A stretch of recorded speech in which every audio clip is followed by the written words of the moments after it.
She cared for him without knowing who he was, but when he remembered, his past changed everything. Hello, viewer. Thanks for joining us. Leave a like and share your thoughts in the comments, along with the city you're watching from. Now let's continue with the story. Imam, you can't just leave him here. Karen Vance stared at the police officer, rain dripping from her brown hair onto the emergency room floor. Her hands still shook from finding the man unconscious in the alley behind her building, blood seeping from a head wound that painted his dark hair crimson. I'm not leaving him, she said, wrapping her cardigan tighter around her shoulders. I'm the one who called the ambulance, but you don't know him. That doesn't matter. Officer Martinez raised an eyebrow. Does to the hospital. They need next of kin information, insurance and something. This guy had nothing on him except a dry cleaning ticket. Through the glass partition, Karen could see the man lying unconscious on the gurney. Even under the harsh fluorescent lights, even with the bandages wrapped around his head, he looked peaceful, vulnerable. His face was strong but kind, the kind that suggested he smiled often, though she'd only seen him unconscious. Has he said anything? She asked. Not a word. Doctor thinks it's more than just the head trauma. Could be psychological, shock, maybe amnesia. Martinez flipped through his notepad.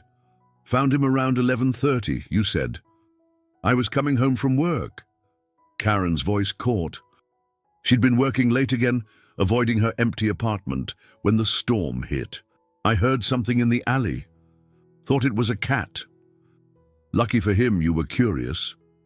Dr. Chen emerged from the examination room, pulling off latex gloves.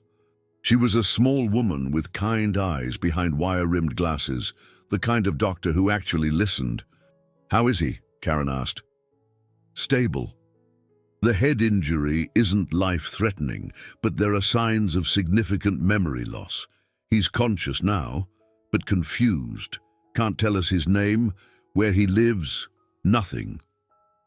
What happens to him? Dr. Chen glanced at Officer Martinez. Without identification or family, the state will place him in a facility until we can figure out who he is. A facility. Karen's stomach twisted.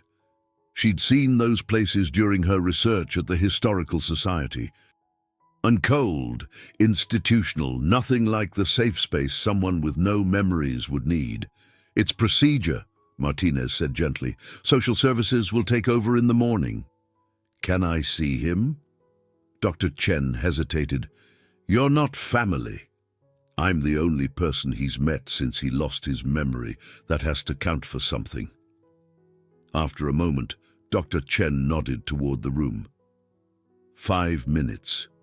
Karen pushed through the door. The man's eyes were open now, a striking blue-green like the ocean during a storm. When he saw her, relief flickered across his features. You're the woman who found me, he said.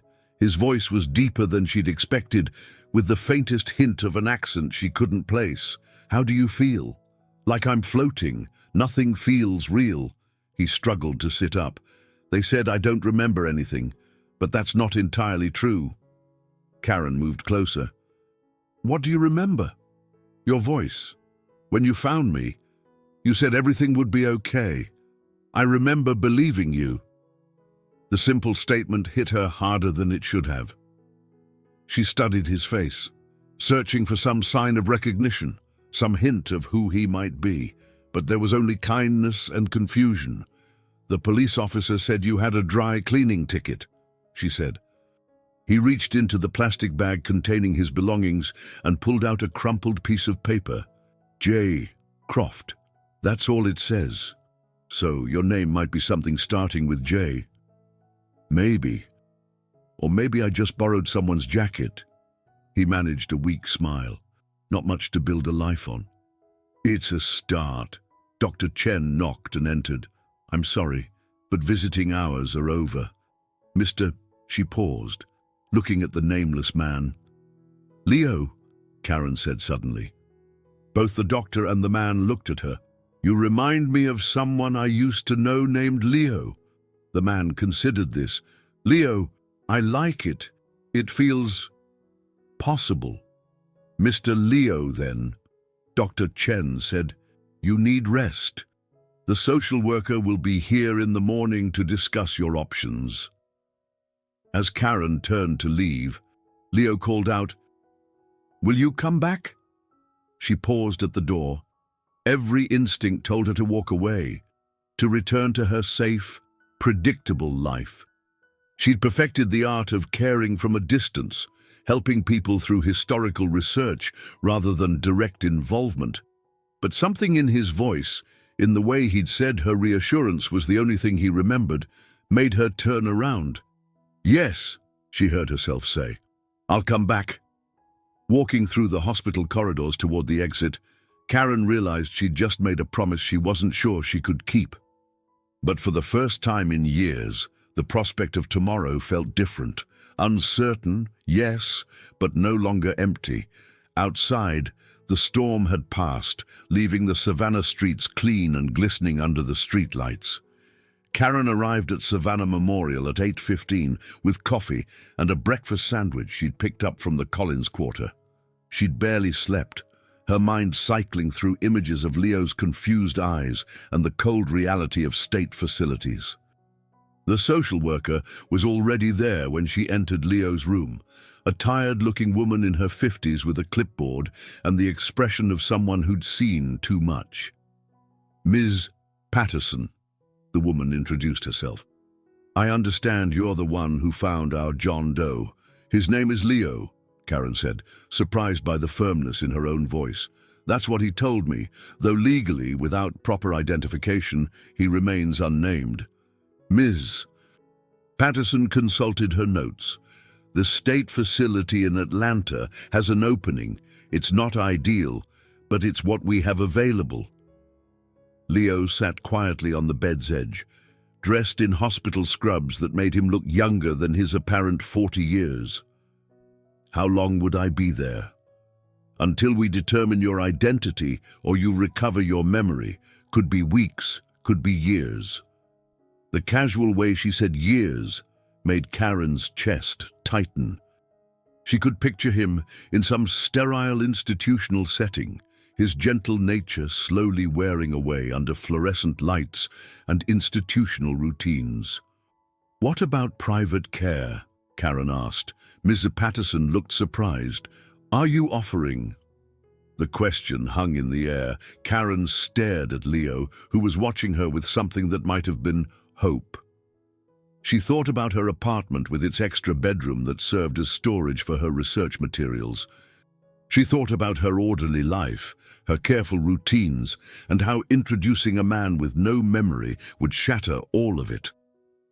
"I could take him home temporarily," she heard herself say, "until he remembers something or we find his family."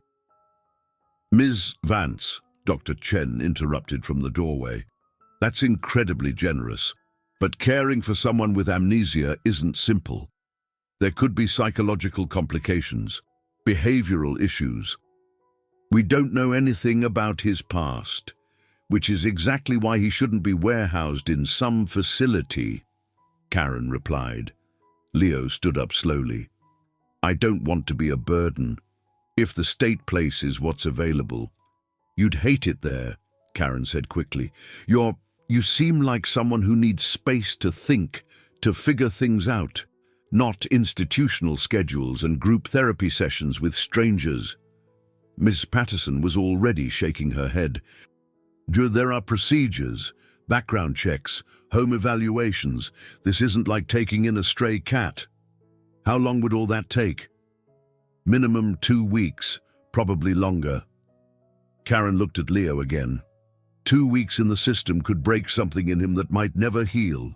She'd spent her career studying how people survive trauma and displacement. The successful ones always had someone who believed in their recovery. "Okay, what if I sign as his temporary guardian?" she asked, "just until the paperwork gets sorted out." Dr. Chen frowned. "That's highly irregular." "But not impossible." After a long pause, Dr. Chen admitted, "Not impossible. but you'd be responsible for his medical follow-ups, any incidents, and ensuring he's available for questioning if the police need him. I can do that. Leo stepped forward. You don't even know me. What if I'm dangerous? What if I did something terrible and that's why I can't remember? Karen studied his face, the worry lines around his eyes, the way he held his hands carefully at his sides as if afraid of taking up too much space. Are you dangerous? I don't feel dangerous, but what if? Then we'll deal with it when it happens. The certainty in her voice surprised even her. Everyone deserves a chance to figure out who they are, not who they might have been. Ms. Patterson sighed heavily. I'll need references, a home inspection, medical insurance verification. I have good insurance through the Historical Society. My apartment is clean and safe. I can provide references. 3 hours of paperwork later, Karen found herself walking through the automatic doors of Savannah Memorial with Leo beside her. He moved carefully, as if testing each step, taking in the morning sun and the Spanish moss, draping the oak trees like he was seeing the world for the first time. Thank you, he said as they reached her car. I know this is crazy for you.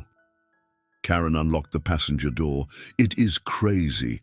I don't do impulsive things. I plan everything, research everything, think everything through twice. So why did you do it? She paused, keys in hand, considering the question. Because sometimes the right thing to do is also the scary thing to do, and I've been playing it safe for too long. As they drove through Savannah's historic district toward her apartment on Jones Street, Karen realized she'd just upended her entire life for a man whose real name she didn't even know. The strangest part was how right it felt. Karen's apartment had never felt smaller than when she opened the door with Leo standing behind her. The space that had always seemed perfectly sized for one suddenly felt cramped and overly personal. This is it, she said, stepping inside. It's not much, but it's comfortable. Leo moved slowly through the living room, taking in the carefully organized bookshelves, the small dining table positioned to catch morning light, and the collection of plants that thrived on her predictable watering schedule. You like history, he observed, running his finger along the spines of biographies and historical texts. I'm an archivist at the Savannah Historical Society. I spend my days organizing other people's past. And now you're stuck with someone who doesn't have one. Karen set her purse down, suddenly aware of how quiet the apartment was without her usual evening routine. Everyone has a past, Leo. You just can't access yours right now. He paused in front of a framed photograph of her, with a young man who shared her hazel eyes and dark hair. Family. My brother David. He died 3 years ago. I'm sorry. The simple condolence, offered without prying questions, made her throat tighten. Most people wanted details. How, when, why, as if tragedy were a puzzle to be solved, rather than a wound to be respected. Let me show you the spare room, she said, deflecting from the familiar pain. The room was cramped with file boxes and research materials, but the twin bed was clear and the window faced the courtyard. Leo stood in the doorway, as if afraid to enter. I can move the boxes, Karen said. Make it more livable. You don't have to. I'm grateful for anywhere safe to sleep. Something in his tone made her look at him more carefully. He held himself like someone accustomed to taking up minimal space, to being grateful rather than entitled. When's the last time you felt safe? She asked. He was quiet for a long moment. I can't remember feeling unsafe, but I also can't remember feeling safe. It's like existing in neutral. Karen began moving boxes from the dresser. We'll get you some clothes tomorrow. For tonight, I think I have some of David's things that might fit. You don't have to. Leo, she turned to face him. Stop apologizing for existing. You're here now, and that means we figure out how to make it work. An hour later, they sat at her small dining table with takeout from Huey's Southern Cafe.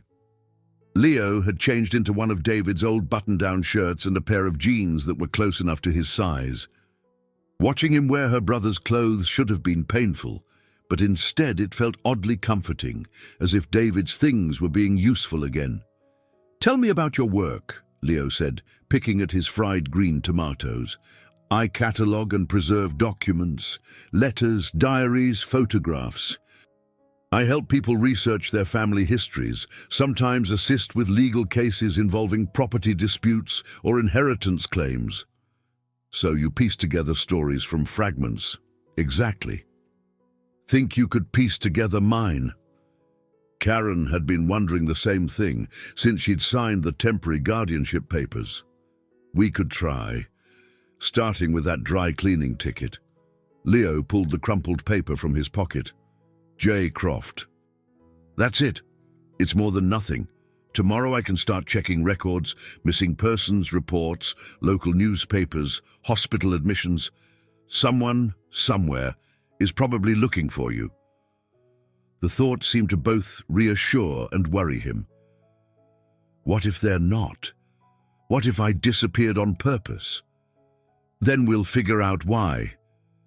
They ate in comfortable silence, the kind that felt natural rather than awkward.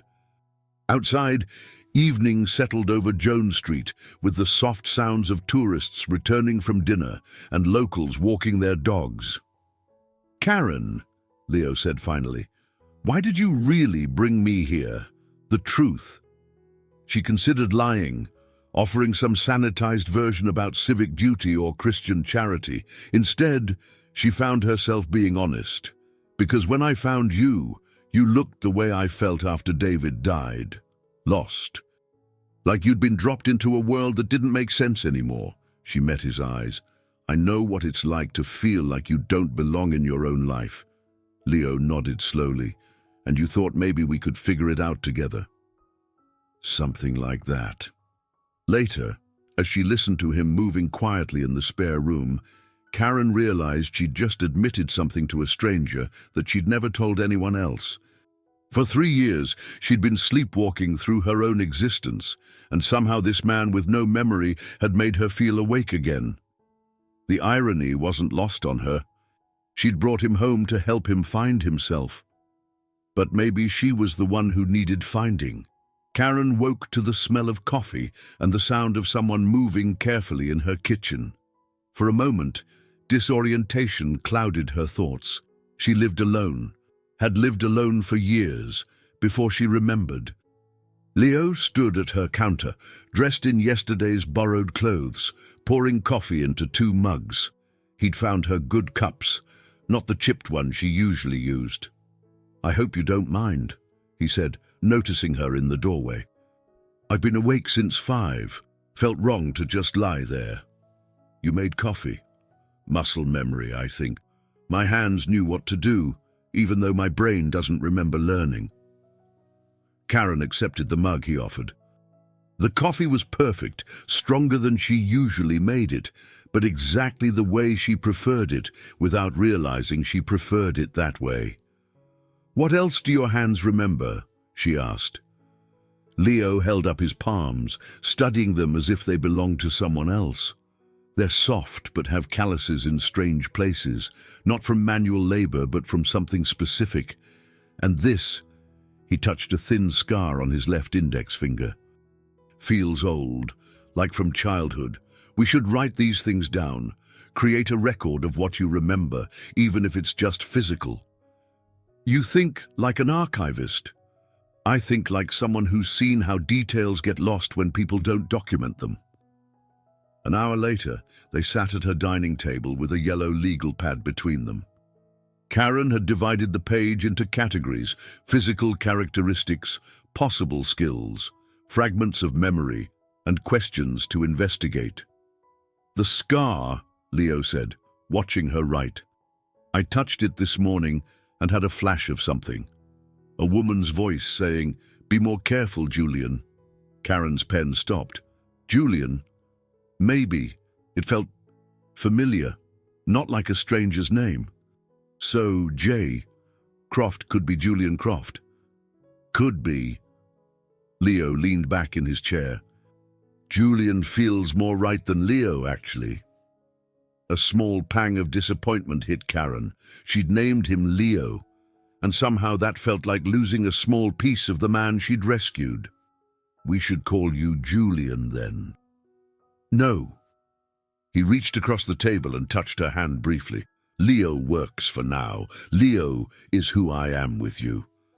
When I remember being Julian, then I'll decide. The gesture was simple, but it sent warmth up her arm and made her acutely aware of how long it had been since anyone had touched her with such careful intent. What else? She asked, refocusing on the list. I know how to tie a tie. Tried it this morning with one I found in David's closet. My fingers knew exactly what to do. Leo demonstrated the motion in the air. And I keep reaching for things that aren't there. A watch on my left wrist, a phone in my right pocket. Habits from a life I can't remember. Left-handed watch suggests you might be right-handed. I am. Wrote my name with my right hand at the hospital. Karen added these details to their growing list. What about food? Any preferences or aversions? I don't like sweet things much. When you offered me sugar for my coffee, my stomach actually turned a little. But I know I love whatever smells are coming from that bakery down the street. Wright Square Cafe. We could walk there later, see if anything else triggers a memory. You're being very scientific about this. It's how I process things. Information, organization, logical next steps. Karen looked up from her notes. Is that annoying? It's comforting, like you're building me a foundation to stand on. The observation was more insightful than she'd expected. She was building him a foundation, partly because that's what she did professionally, but mostly because she recognized his need for something solid to hold on to. I called in sick today, she said. Thought we could start investigating properly. Check the dry cleaner, visit the police station, maybe stop by some hotels to see if anyone's reported a missing guest. You don't have to skip work for me. I have vacation days I never use. Besides, this is more interesting than cataloguing 19th century property deeds. Leo smiled, and the expression transformed his entire face. The worry line softened, and she could see the man he might have been before whatever happened to steal his memory. What? He asked, noticing her staring. You have a nice smile. You should use it more often. Hard to smile when you don't know if you have anything to smile about. You're alive, you're safe, and you make excellent coffee. That's 3 things right there. Leo laughed, a genuine sound that filled her quiet apartment with life. When you put it that way, maybe I do have reasons to smile. Looking at their makeshift detective work spread across her dining table, Karen realized that for the first time in 3 years, she was excited about something. Not just content or professionally satisfied, but actually excited. Maybe she was building him a foundation, but he was giving her something too, a reason to feel useful in a way that mattered. The dry cleaner on Bull Street was tucked between a vintage boutique and a coffee shop, the kind of place that had been there so long it was invisible to most people. Karen and Leo stood outside, studying the faded sign, Perfect Press Cleaners since 1987. Anything feel familiar? Karen asked. Leo shook his head. Nothing, but let's see what they know about J. Croft. The bell chimed as they entered. Behind the counter, an elderly Korean woman looked up from a pile of shirts.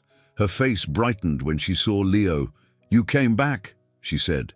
I was worried when you didn't pick up your suit. Karen and Leo exchanged glances. You know him? Karen asked. Of course I know Julian. He's been coming here for months. The woman's smile faded as she took in Leo's confused expression. Are you okay? You look different. Mrs.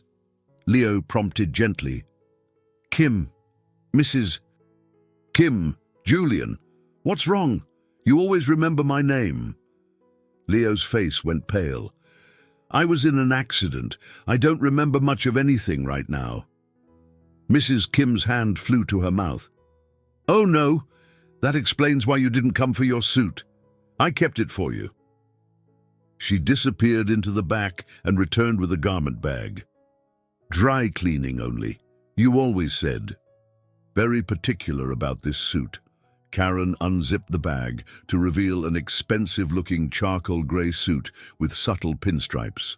The label inside read, Brooks Brothers, and the size confirmed what they'd already guessed. Leo was roughly 6 feet tall with an athletic build. "How long has he been coming here?" Karen asked. "Since March, maybe April, always very polite, always paid in cash.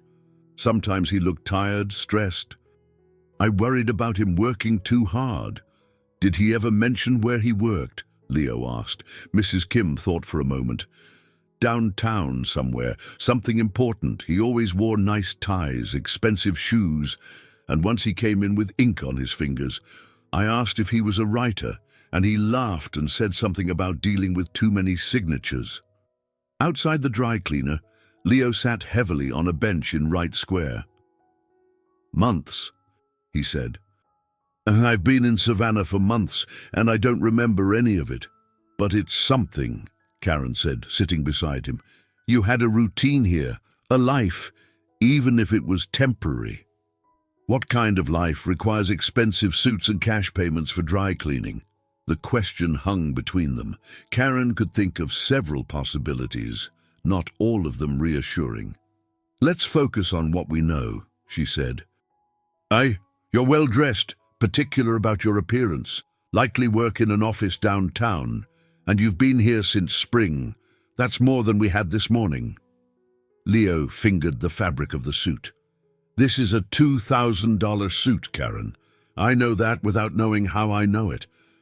What if I'm someone you wouldn't want to help if you knew the truth? What if you're someone who deserves help, regardless of what you did or didn't do? You have a lot of faith in a stranger.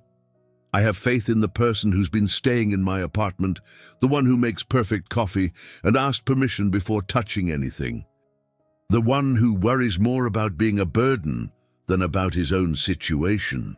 Leo was quiet for a long moment, watching tourists take photos of the monument at the center of the square. "What happens when my memory comes back and I'm not that person anymore?" The question hit Karen harder than she expected. She'd been so focused on helping him find his past that she hadn't considered what would happen when he did. "Well, then we'll deal with whoever you really are. And if you don't like who I really am?" Karen looked at him, really looked. His face was kind but strong, the face of someone who made difficult decisions but didn't take them lightly. There were lines around his eyes that suggested he smiled often, and his hands, though soft, bore the small scars of someone who'd lived fully. "I think," she said carefully, "that who you really are is already showing. Amnesia doesn't change your fundamental character, Leo. It just strips away the context. You sound very sure of that." "I've spent years studying how people respond to trauma and displacement. The core personality usually remains intact." Leo smiled ruefully. "So you're saying I'm stuck being decent? Worse things to be stuck with." As they walked back toward her apartment, the suit bag draped over Leo's arm, Karen realized something had shifted between them. The careful politeness of strangers had given way to something more comfortable, more real. "Karen," Leo said as they turned onto Jones Street, "thank you, not just for today, but for treating this like it matters. Like I matter. You do matter. Even without knowing who I am? Especially without knowing who you were." 3 days later, Karen found herself breaking one of her oldest rules. She brought Leo to work with her. The Savannah Historical Society occupied a beautiful antebellum mansion on Whitaker Street, its columns and wraparound porches making it look more like a private home than a research facility. Karen had always loved the quiet dignity of the place, the way it held centuries of stories within its walls. "This is incredible," Leo said, running his hand along the polished banister as they climbed to the second floor. "How old is the building?" "Built in 1859. "We've been here since 1975. Karen unlocked her office door. "I thought you might enjoy seeing what I do, and maybe looking through missing persons records might trigger something." Her office was a perfect reflection of her personality. Organized, efficient but warm. Books lined 2 walls, filing cabinets occupied a third, and her desk faced a window overlooking the society's garden. "This is your world," Leo observed, settling into the chair across from her desk. "I'm part of it, the safe part." "What's the unsafe part?"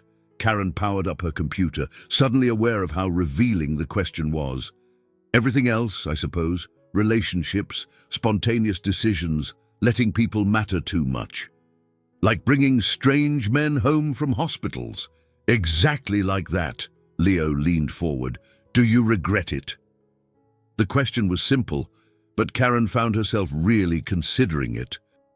Did she regret the way her orderly life had been upended, the way she caught herself listening for his movements in the morning, looking forward to their evening conversations? "No," she said, surprised by how certain she sounded. "I don't regret it." "Good, because I was about to feel really guilty about disrupting your safe world." Karen pulled up the missing persons database. "Let's see if we can find Julian Croft." They spent the next hour scrolling through reports, but nothing matched Leo's description or time frame. Karen expanded the search to neighboring states, then national databases. "Nothing," she said finally. "Either no one's reported you missing, or you're not from around here originally. Or I told people I was going away." The observation was astute and slightly troubling. "You think you planned to disappear?" "I don't know, but if I've been in Savannah since March and no one's looking for me, that suggests either I have no one who would miss me, or I told them not to worry." Mrs. Albright appeared in the doorway, her silver hair perfectly coiffed and her expression curious. "Karen, dear, who's your friend?" "Mrs. Albright, this is Leo. Leo, my supervisor, Mrs. Albright." Leo stood and extended his hand with the kind of natural politeness that suggested good breeding. "Pleasure to meet you, ma'am." "Such lovely manners," Mrs. Albright said, clearly charmed. "Are you interested in history, Leo?" "More interested in uncovering it, actually. I'm helping Karen with some research." "How wonderful. Perhaps you'd like to see our archives." "We have some fascinating collections." An hour later, they stood in the climate-controlled basement where the society's most precious documents were stored. Leo moved through the space like someone comfortable with valuable things, his hands respectful but confident as he examined 19th-century photographs and letters. "This is beautiful," he said, studying a daguerreotype of a Civil War-era family. "Oh, the detail is incredible. You seem to know something about photography," Mrs. Albright observed. Leo paused, his hand halfway to another photograph.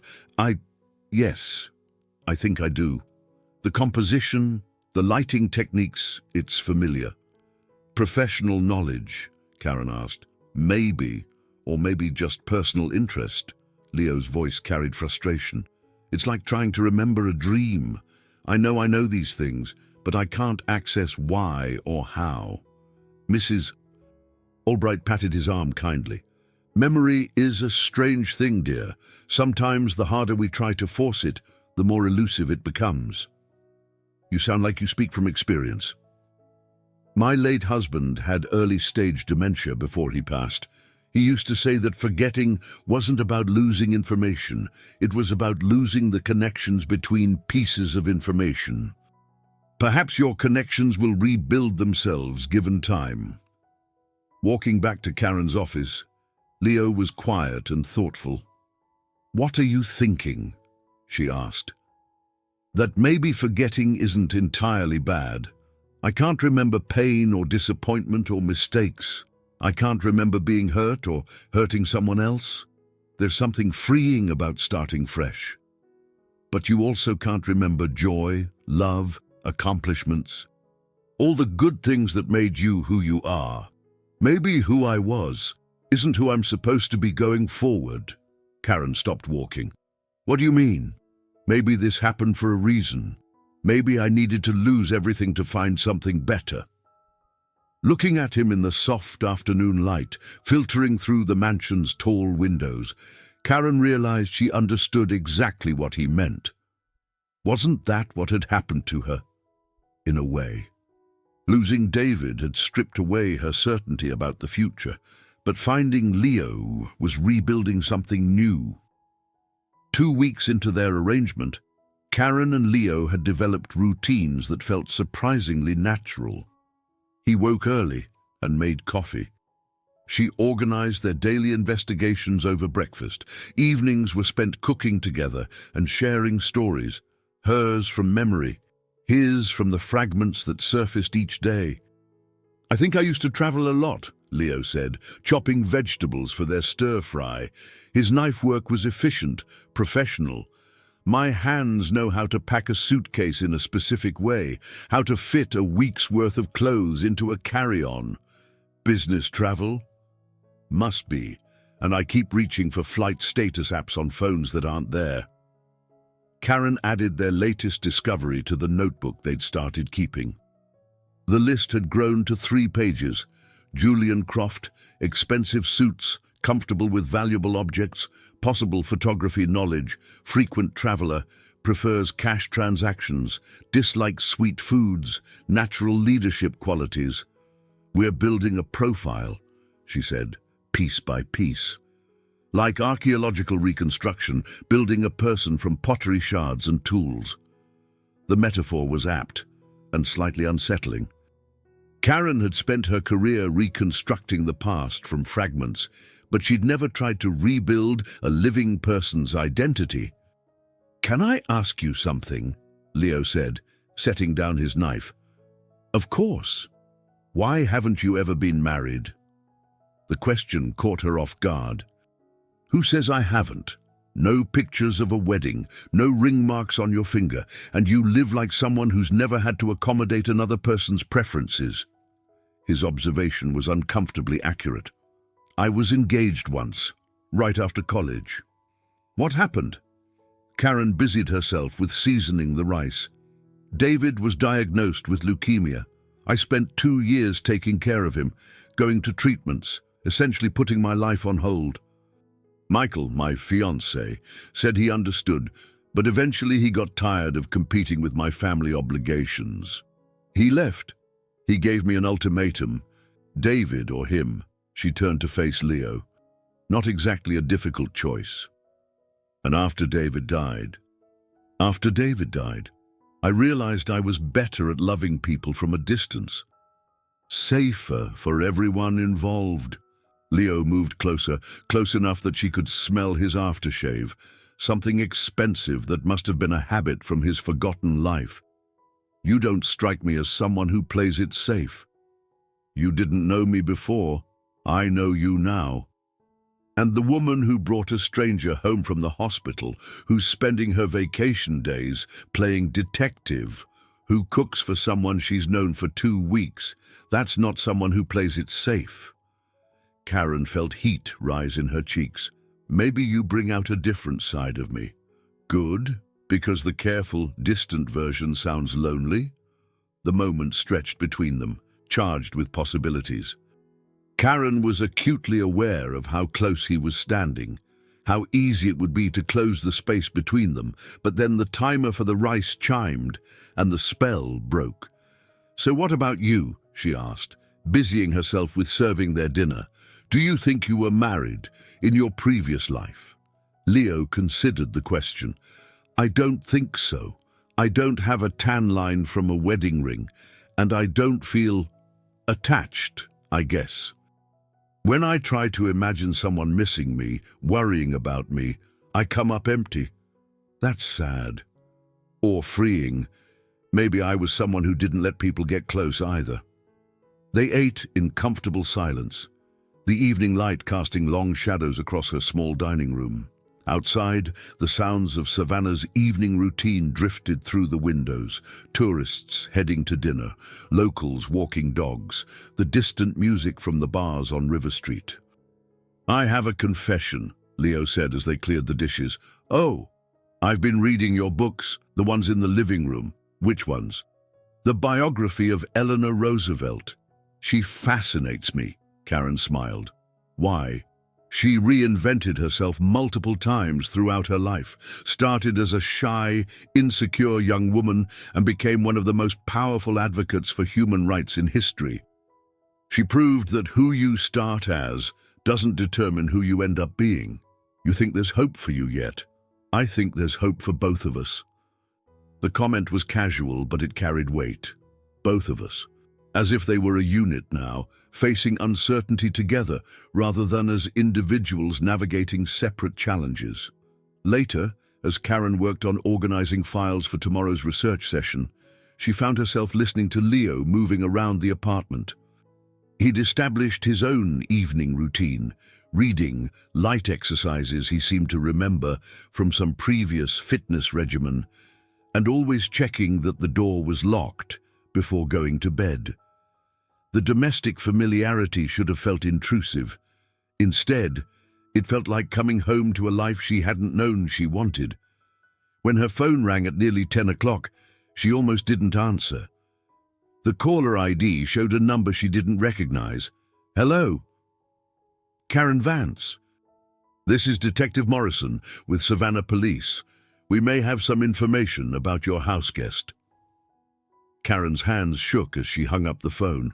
Detective Morrison wanted to meet tomorrow morning, and his tone had been carefully neutral in the way that suggested complications. "Leo," she called softly. He appeared in the living room doorway, wearing one of David's old t-shirts and looking concerned. "What's wrong? You're pale." That was the police. "They want to talk to us tomorrow about your case." Leo sat down heavily on her couch. "They found something. Detective Morrison wouldn't say what, just that they had information. Good information or bad information? I don't know." But his tone, Karen joined him on the couch, it wasn't celebratory. They sat in silence for a moment, both contemplating what tomorrow might bring. The comfortable routine they'd built suddenly felt fragile, temporary. "Karen," Leo said finally, "what if tomorrow changes everything? What do you mean? What if I'm someone you can't live with? What if I have a family somewhere, or a criminal record, or—" He ran his hands through his hair. "What if Julian Croft is someone you wouldn't have helped if you'd known the truth?" Karen studied his profile in the lamplight. Over the past 2 weeks, she'd grown accustomed to his presence in ways that surprised her. The way he hummed while making coffee, how he automatically handed her items from high shelves, the fact that he read her newspaper before she got to it, but always refolded it perfectly. "Do you want to know what I think?" she asked. "Always. I think you're afraid of the same thing I am, which is that this," she gestured between them, "whatever this is, will end tomorrow." Leo turned to face her fully.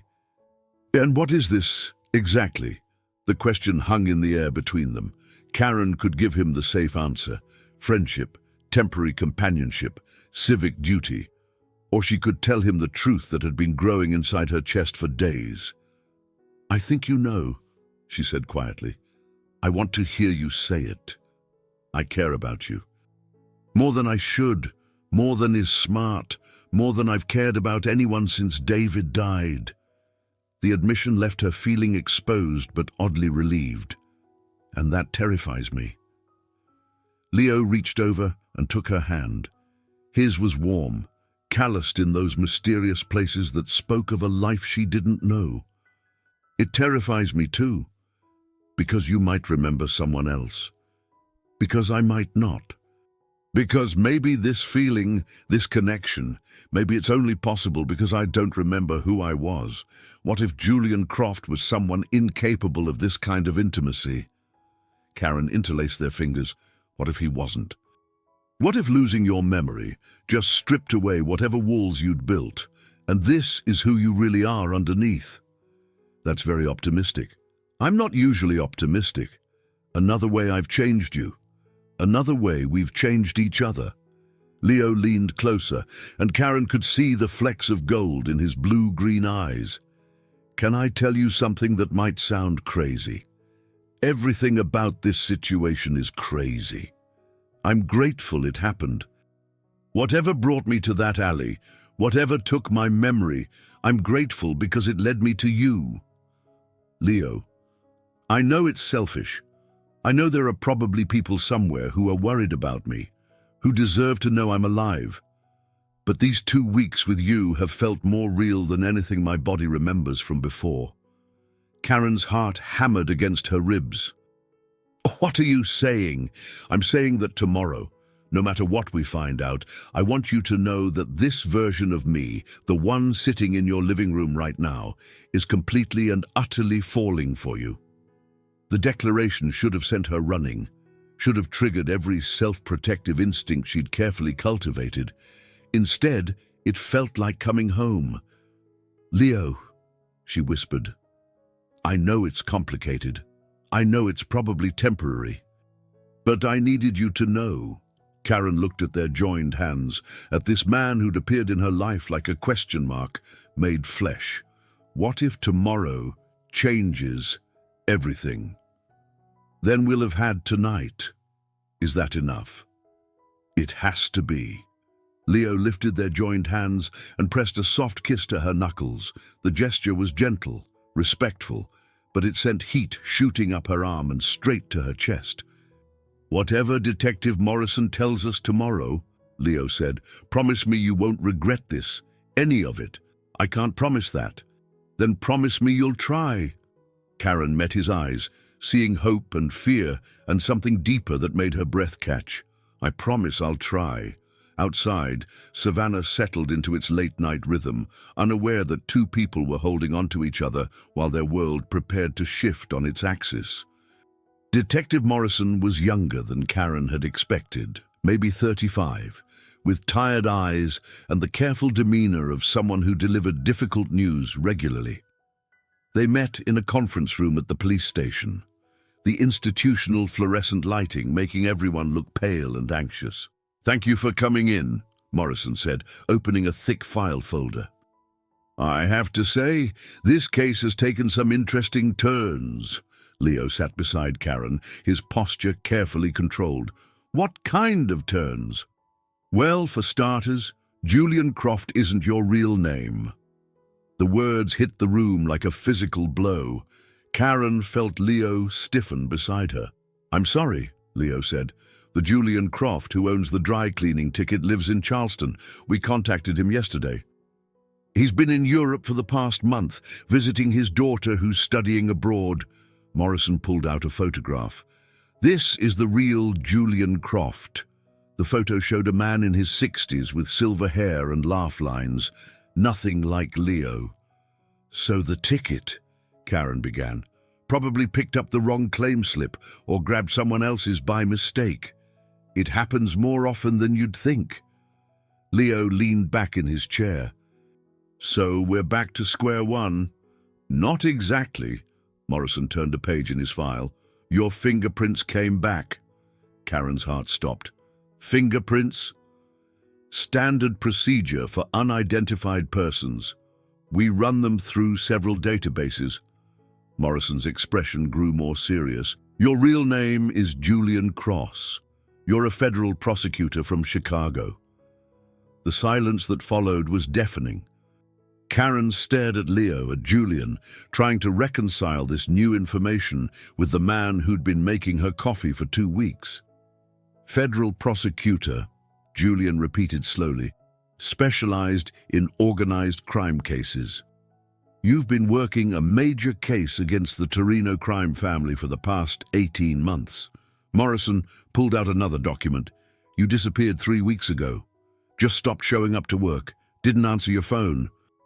Your supervisor filed a missing person report. Disappeared how? Julian asked. That's where it gets complicated. Your car was found abandoned at O'Hare Airport, but there's no record of you boarding any flights. Your credit cards haven't been used. Your bank account untouched. It's like you just vanished." Karen found her voice. "What about family? Someone must be looking for him." Morrison hesitated. "There's a wife, Catherine Cross. She's been persistent in following up on the investigation." The word wife hit Karen like a physical blow. She felt the air leave her lungs and had to grip the edge of the table to steady herself. "A wife," Julian said flatly. "Married 8 years. No children. She identified your photograph immediately, said you'd been under a lot of stress lately because of the case you were working." Julian stood up abruptly and walked to the window overlooking the parking lot. His shoulders were tense, his hands clenched at his sides. "Does she know you found me?" he asked without turning around. "We contacted her yesterday. She's flying down this afternoon." Karen felt the room spinning. Wife. Flying down. This afternoon. All the words that meant her time with Julian was over. "Detective Morrison," she managed. "What exactly happened to him? How did he end up with amnesia in Savannah?" "That's still unclear. The head injury suggests he was attacked, but by whom and why?" Morrison shrugged. "Maybe when his memory returns, we'll have answers. And if it doesn't return, then we may never know." Julian turned back to face them. "Where is she staying?" "My wife." "The Bohemian Hotel. She'll be here around 4 o'clock." Karen checked her watch. It was 11:30. In 4.5 hours, Julian's real life would walk through the door and reclaim him. "I need some air," Julian said suddenly. "Can we go?" Morrison nodded. "Just make sure we can reach you. Mrs. Cross will want to see you as soon as possible." Outside the police station, Julian and Karen walked in silence toward Forsyth Park. The morning was warm, with the kind of humidity that made Savannah feel like it was wrapped in velvet, but Karen felt cold. "You're married," she said finally. "Apparently." "Julian, I'm so sorry. If I had known..." "Known what? That bringing me home might mean something, that taking care of me might matter." He stopped walking and faced her. "Karen, none of this is your fault. But your wife, I don't remember her. I don't remember being married. I don't remember loving anyone except..." He didn't finish the sentence, but he didn't need to. "Except what?" "Except you. God help me. I don't remember my own wife, but I remember exactly how it felt when you told that police officer you weren't leaving me at the hospital." Karen felt tears threatening. "This is so messed up." "Yes, it is." "What happens now?" Julian looked toward the park, where people were walking dogs and pushing strollers, living their normal, uncomplicated lives. "Now I meet my wife and try to figure out if I can remember being the man she married. And if you can't, then I figure out how to live with that." The Bohemian Hotel's lobby felt like neutral territory, elegant but impersonal. Karen insisted on coming with Julian, though she wasn't sure if her presence would make things better or worse. They sat in wingback chairs near the windows, both watching every person who entered. At 4:15, she walked in. Catherine Cross was not what Karen had expected. She was petite, maybe 5'4", with shoulder-length blonde hair and the kind of understated elegance that suggested wealth. She wore a navy blue dress and carried herself with the confidence of someone accustomed to being in control. When she spotted Julian, her face crumpled with relief. "Oh my God, Julian!" She rushed toward him, and he stood automatically, his movements careful and uncertain. Catherine threw her arms around him, and Karen watched Julian's face over her shoulder. He looked lost, polite but detached, like a stranger being embraced by someone he should know. "I've been so worried," Catherine said, pulling back to look at him. "When you disappeared, I thought the worst. I thought the Torinos had..." She stopped, noticing Karen for the first time. "Catherine, "This is Karen Vance," Julian said. "She's the one who found me and has been taking care of me." Catherine's expression shifted subtly, taking in Karen's casual clothes and uncertain posture. "Taking care of you? I have amnesia," Julian explained. "I don't remember anything from before the accident. Karen has been helping me piece together my identity." Amnesia. Catherine's voice was sharp with concern and something else, suspicion. The detective mentioned memory issues, but I thought it was temporary. You don't remember me at all." "I'm sorry. No." Catherine sank into a chair, looking genuinely stricken. "Nothing. Not our wedding, our house in Lincoln Park, our trip to Italy last year." Julian shook his head, and Karen watched Catherine's face cycle through confusion, hurt, and something that looked like fear. "The doctors said memory can return gradually," Karen offered. "Sometimes familiar people and places help trigger—" "I'm sorry," Catherine interrupted, "but who are you exactly? The detective said Julian was staying with a Good Samaritan, but I assumed it was a hospital or facility." "He's been staying in my apartment," Karen said, lifting her chin slightly. "The state facilities were overcrowded, and he needed somewhere safe to recover." Catherine's eyes narrowed. "Your apartment? For how long?" 2 weeks. 2 weeks." Catherine turned to Julian. "You've been living with a strange woman for 2 weeks."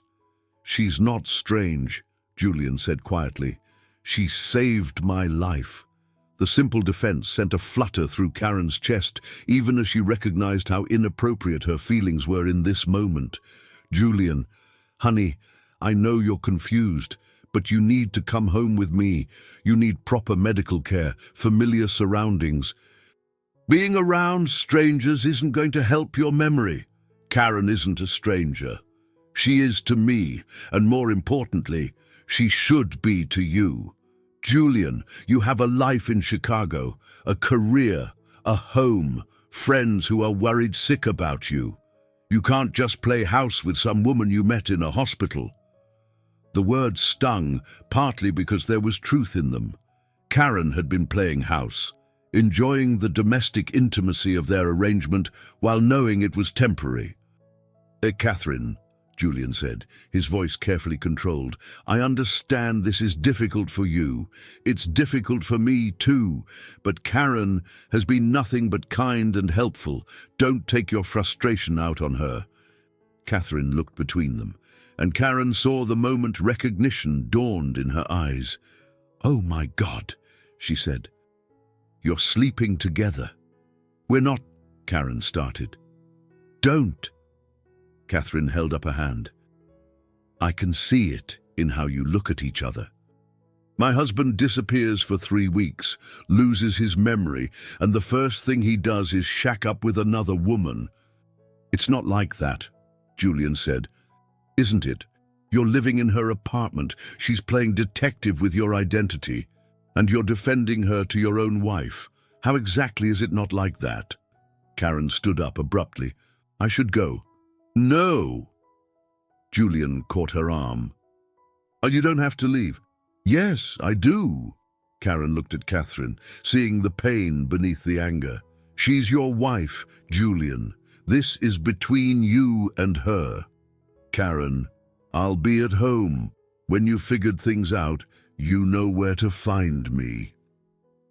Walking away from them was one of the hardest things she'd ever done.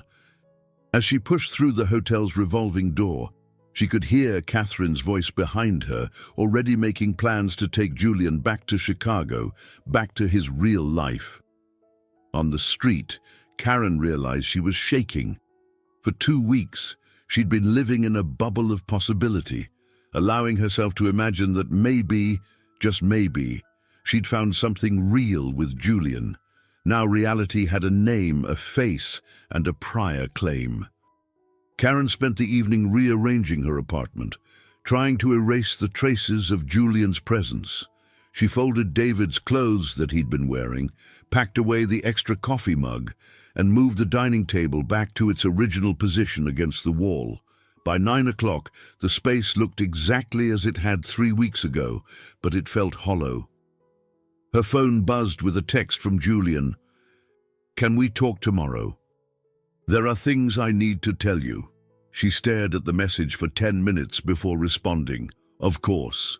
At the Bohemian Hotel, Julian sat across from Catherine in the restaurant, watching her methodically cut her salmon into precise pieces.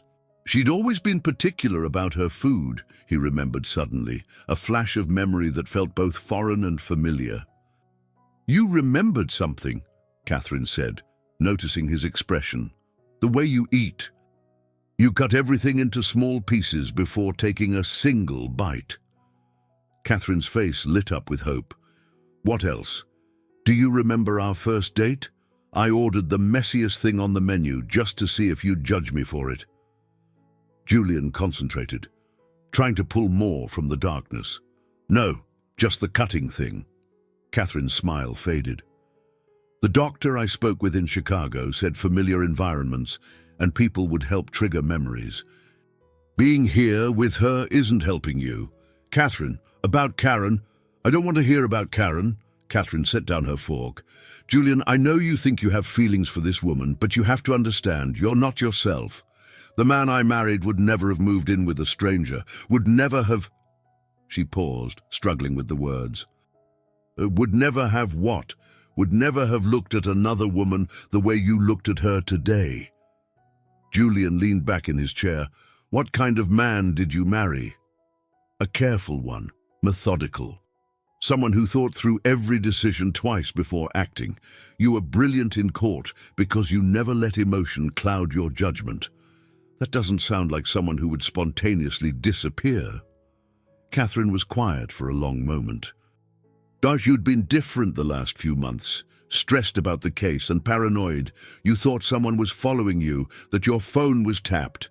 I thought it was just the pressure. What if it wasn't just paranoia? Julian, the Torino case was consuming you. You barely slept, barely ate. You'd come home and immediately check all the locks, close all the blinds. I was worried you were having a breakdown." Julian tried to imagine himself as Catherine described, methodical, careful, paranoid. It felt like listening to someone describe a stranger. "Did we love each other?" he asked suddenly. The question caught Catherine off guard. "Of course we did. We do. But were we happy?" Catherine stared at her plate. "We were compatible. We had the same goals, the same vision for our future. Love isn't just about passion, Julian. It's about building something stable together. What about passion? We're adults. Passion fades. What matters is commitment, shared values, mutual respect." Julian nodded, but something inside him rebelled against the clinical description of marriage. When he thought about love, when he thought about Karen, passion seemed like exactly the right word. Meanwhile, across town, Karen sat in her office at the Historical Society, ostensibly catching up on work, but actually staring at the notebook where she and Julian had documented his emerging memories. 3 pages of carefully catalogued details about a man who belonged to someone else. Mrs. Albright knocked on her door frame. "Working late again. Couldn't sleep. I heard about your houseguest situation." "How are you holding up?" Karen looked up, surprised by the directness of the question. "I'm fine." "My dear, I've known you for 8 years.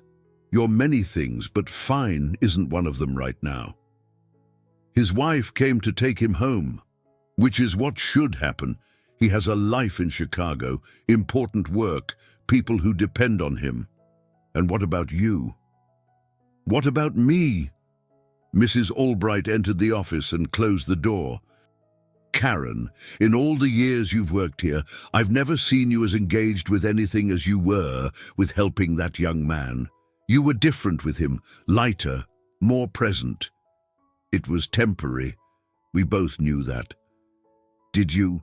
Because from where I stood, it looked like 2 people discovering something worth fighting for." Karen felt tears threatening.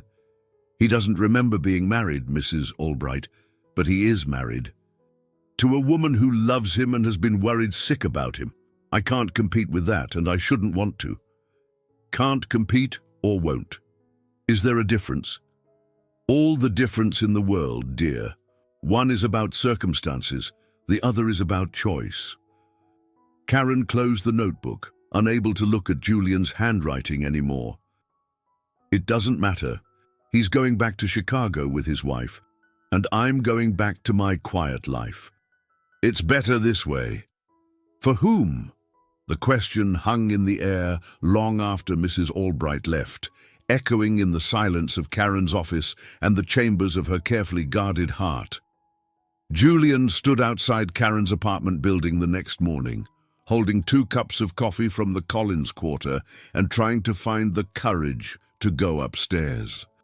Catherine was still asleep at the hotel, exhausted from travel and emotion, and he'd left a note saying he needed to tie up loose ends before they returned to Chicago. Loose ends. As if 2 weeks of his life could be summarized so clinically. Karen answered the door in work clothes, a navy blue dress that made her eyes look more green than hazel. She accepted the coffee, but didn't invite him in. "How did it go last night?" she asked. "Strange. She knows me, but the person she describes, I don't recognize him. Maybe because you're not him anymore. Or maybe because I never was him to begin with." Julian leaned against the doorframe. "Can we walk? I need to move while we talk." They found themselves in Forsyth Park, following the same path they'd walked dozens of times over the past 2 weeks. But everything felt different now, charged with the knowledge that this might be their last time. "And Catherine thinks my memory will come back faster in Chicago," Julian said. "Familiar places, people who knew me before." "She's probably right." "Karen, look at me." She stopped walking and turned to face him. The morning light caught the subtle gold highlights in her brown hair, and Julian felt the familiar tug of attraction that had been growing stronger every day. "I remembered something else last night," he said. "Bah, not about my past, but about the night you found me." "What do you mean?" "I wasn't just randomly attacked. I remember being afraid, looking over my shoulder. I remember thinking I needed to get away from something or someone." Karen frowned. "The case Catherine mentioned, the organized crime thing. Maybe. But here's what doesn't make sense. If I was running from something dangerous in Chicago, why would I end up in Savannah with no memory of how I got here? You think someone did this to you deliberately. I think there's more to my disappearance than anyone realizes, and I think going back to Chicago might be dangerous." They'd reached the fountain at the center of the park. Karen sat on the edge, and Julian joined her, leaving careful space between them. "Have you told Catherine about these feelings?" she asked. "I tried. She thinks it's paranoia left over from the stress of the case. What if she's right? What if she's not?" Julian turned to face her. "Karen, what if the reason I can't remember my life in Chicago is because it wasn't really my life? What if I was already trying to escape it when this happened? Julian, you can't build a future on speculation." "No, but I can choose not to return to something that feels wrong." The words hung between them, heavy with implication. Karen stared at the water in the fountain, watching the way the light danced on its surface. "You have responsibilities," she said finally. "A career that matters, cases that depend on you." "And what about my responsibility to myself?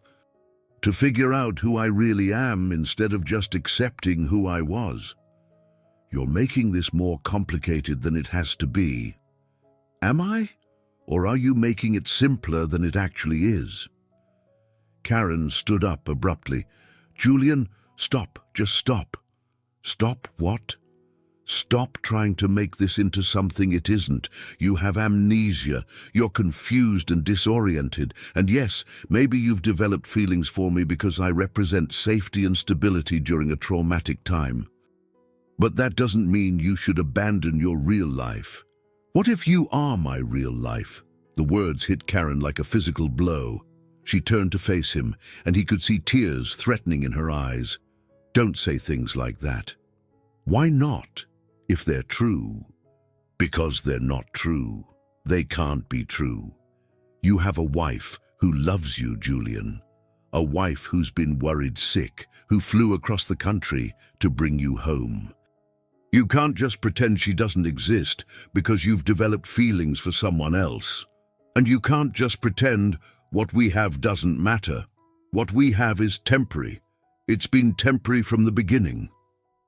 Julian stood and moved closer to her. Has it? Because it doesn't feel temporary to me. It feels like the first real thing I've experienced since I lost my memory. Julian, please. I'm not asking you to make any decisions. I'm not asking you to choose me over what's right. I'm just asking you to admit that this matters, that these 2 weeks have mattered. Karen looked at him for a long moment, seeing the hope and desperation in his blue-green eyes. Finally, she whispered, "Of course they've mattered. Then help me figure out what to do." "I can't. This is your choice to make." "What if I don't want to make it alone?" Karen felt her resolve cracking. "Ooh, what are you asking me? I'm asking if you think what we have is worth fighting for, even if it's complicated and messy and probably impossible." Before she could answer, her phone rang. The caller ID showed Detective Morrison's number. "Detective," she answered. "Ms. Vance, we need to speak with Mr. Cross immediately. We've discovered some new information about his case. Can you bring him to the station?" Karen looked at Julian, seeing her own apprehension reflected in his face. "We'll be right there." Detective Morrison looked like he hadn't slept since they'd last seen him.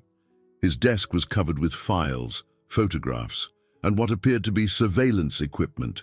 When Karen and Julian entered his office, he immediately closed his door.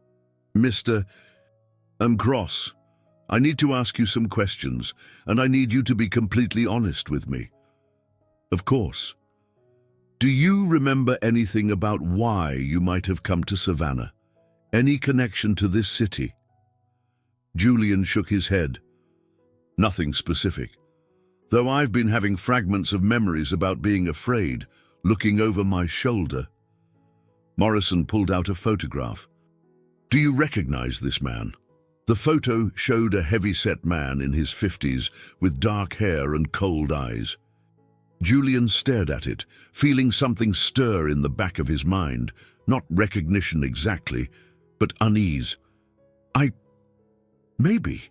He seems familiar, but I can't place him."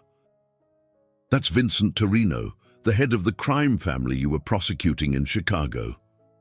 Karen felt a chill run down her spine. The case Catherine mentioned. Here's what we've discovered," Morrison continued. 3 days before you disappeared, the FBI intercepted communications suggesting there was a hit out on you. Your supervisor moved to put you in protective custody, but you refused. "Why would I refuse protection?" Julian asked. "According to your partner, you believed there was a leak in the FBI task force. You thought protective custody might make you more vulnerable, not less." Morrison opened another file. "Your credit cards show you purchased a bus ticket to Atlanta the day before you disappeared. From Atlanta, you paid cash for another ticket to Savannah." "So I came here deliberately," Julian said. "It appears so, but here's where it gets interesting." Morrison pulled out a hotel registration form. "You checked into a motel near the Greyhound station under the name Leo Vance." Karen's blood turned to ice. "Vance? That's my last name." "We think you researched potential safe houses or contacts in Savannah before you came here. Your internet history shows searches for historical societies, archives, and local genealogy experts. He was looking for me specifically, Karen whispered. Not you personally, but someone like you. Someone who worked with historical records, who might help someone disappear into a new identity. Julian stood up and began pacing. So I planned to disappear. I chose Savannah, chose the name Leo, and somehow targeted Karen's profession. That's our working theory, but something went wrong. Instead of making contact normally, you ended up beaten and unconscious in an alley. The Torinos found me, Julian said grimly. Possibly. Or you encountered local criminals while trying to establish your new identity. We may never know exactly what happened that night. Karen's mind was reeling. Detective Morrison, are you saying Julian deliberately chose to abandon his life in Chicago? I'm saying he was running from a credible death threat and was trying to disappear. Whether that was temporary or permanent, we don't know. Julian stopped pacing and looked at Karen. And I was already trying to escape before I lost my memory. But you also left your wife without explanation, Morrison added. Mrs. Cross filed the missing person report because she came home from a business trip to find you gone. No note, no warning, nothing. The revelation hit them both hard. Julian had been planning to disappear, but he'd done it without telling Catherine. There's more, Morrison continued. We've been in contact with the Chicago FBI office. Vincent Torino was arrested yesterday on unrelated charges. The immediate threat to your life is over. Meaning what? Karen asked. Meaning Mr. Cross is free to return to his life in Chicago without fear of retaliation. Julian sat down heavily. So I don't need to hide anymore. No, your testimony is still valuable to the prosecution, assuming your memory returns. The case will likely proceed to trial within the next 6 months. Outside the police station, Julian and Karen walked in stunned silence. The revelation that he'd been researching people like her, that he'd somehow targeted her profession as part of an escape plan, changed everything. You were looking for someone like me before you ever met me, Karen said finally. It seems that way. So this whole thing, finding me helping you, it wasn't coincidence. Karen, I don't remember any of that planning. Whatever brought me to your neighborhood, whatever research I might have done, it doesn't change what's happened between us since, doesn't it? How do I know what's real and what's just part of some escape fantasy you were constructing? Julian stopped walking and grabbed her hands. Because I know the difference between pretending and feeling something real, and what I feel for you is the most real thing in my life right now. But you were married, Julian. You were married and planning to disappear without telling your wife. What kind of person does that? I don't know, but maybe that's exactly why I was trying to disappear. Catherine was waiting in the hotel lobby when Julian returned, her posture rigid with barely controlled anger. She'd clearly been crying, but had composed herself into the professional mask he was beginning to recognize. Where were you? She asked without preamble. The police station. There were new developments in the case. And you couldn't call me. I'm your wife, Julian. I have a right to know what's happening. Julian sat across from her, noting how she'd chosen chairs that faced each other rather than side by side. Everything about her body language suggested confrontation. Catherine, we need to talk about why I came to Savannah. I know why you came to Savannah. You were running from the Torino threat. The detective explained it to me this morning. Did he tell you I was planning to disappear? That I'd researched new identities and safe houses? Catherine's jaw tightened. He mentioned you were taking precautions. I was planning to leave you without explanation. To vanish completely. The words hung in the air between them like an accusation. Catherine stared at him for a long moment, and he could see her composing her response with the careful precision of a lawyer. You were under enormous stress. People don't make rational decisions when they're afraid for their lives.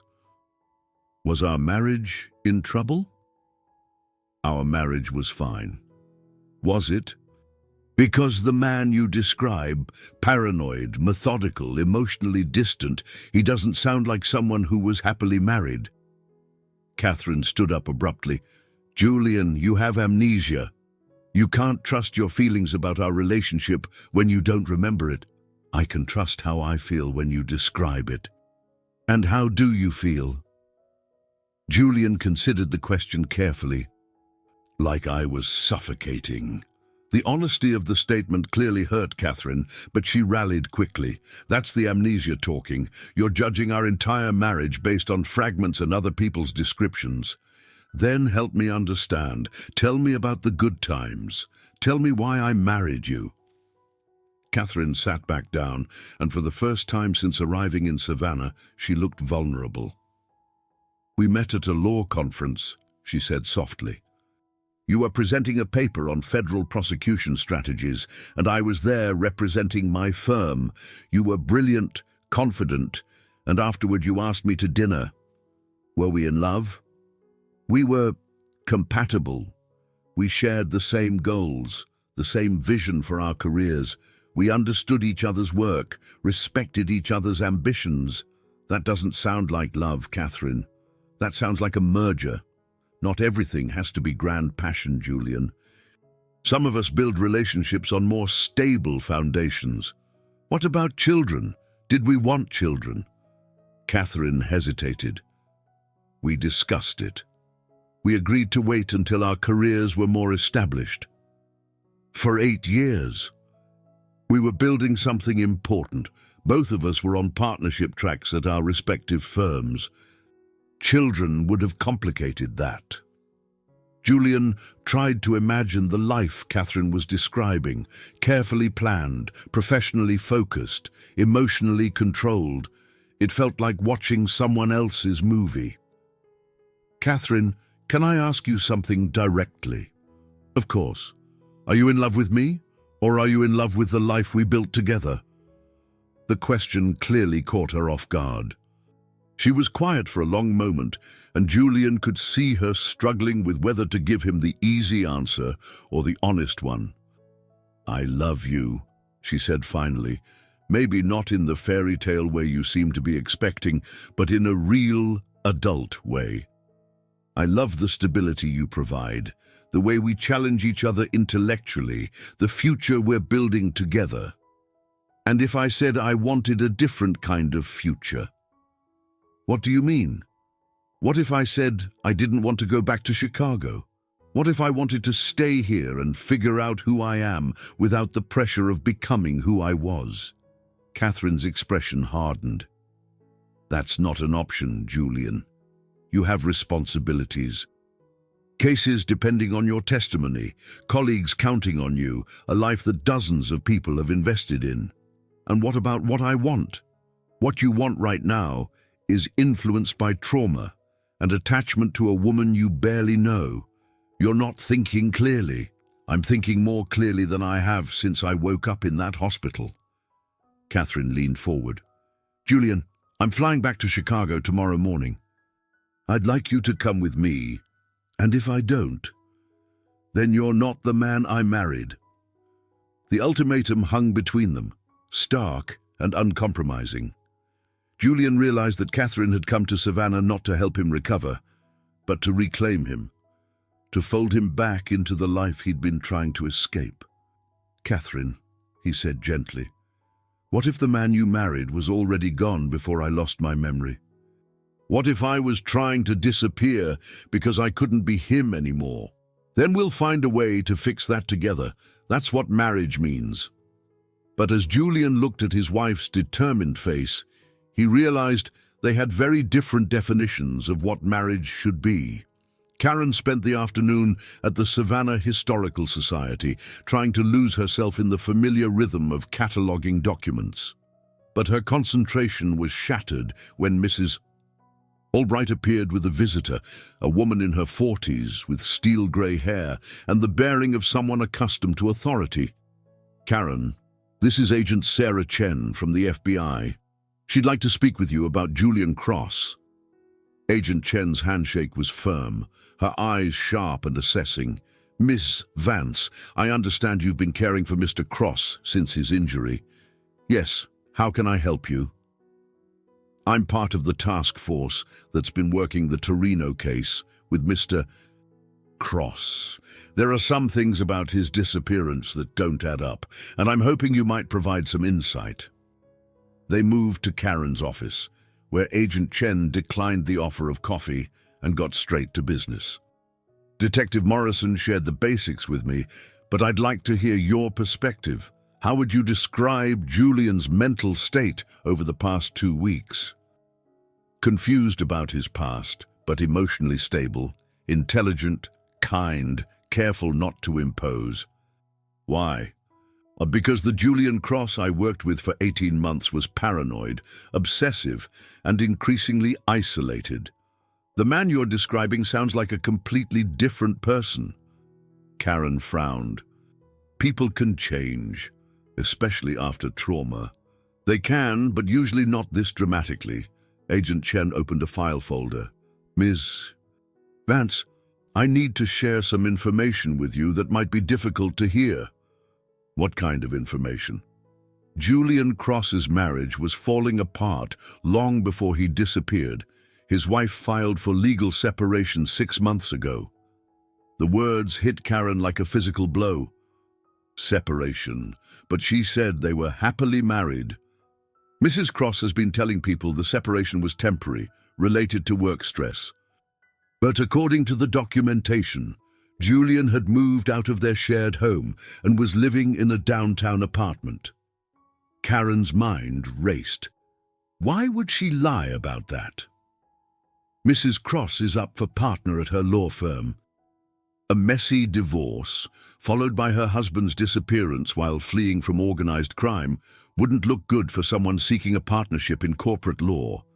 So she's here to protect her reputation, not because she loves him." "I can't speak to her motivations, but I can tell you that Julian Cross was already trying to rebuild his life before he came to Savannah. He'd been seeing a therapist, had consulted a divorce attorney, and had started liquidating some of his assets." Agent Chen pulled out another document. "This is the interesting part. 3 days before he disappeared, Julian contacted a private investigator about creating a new identity. He specifically asked about cities with strong historical preservation communities, because people in those communities would understand the importance of documenting personal histories." Exactly. He was looking for someone who could help him construct a believable past to go with his new identity. Someone like you. Karen sank into her chair. "So everything that's happened, me finding him, helping him piece together fragments of memory, he orchestrated all of it. Not the amnesia or the attack. Those were real. But his research led him to your neighborhood for a reason." "Agent Chen, are you saying he was manipulating me from the beginning?" "I'm saying the Julian Cross who came to Savannah was already a man trying to escape his old life. The amnesia just made the process more authentic." Karen felt sick. "Oh, does he remember any of this?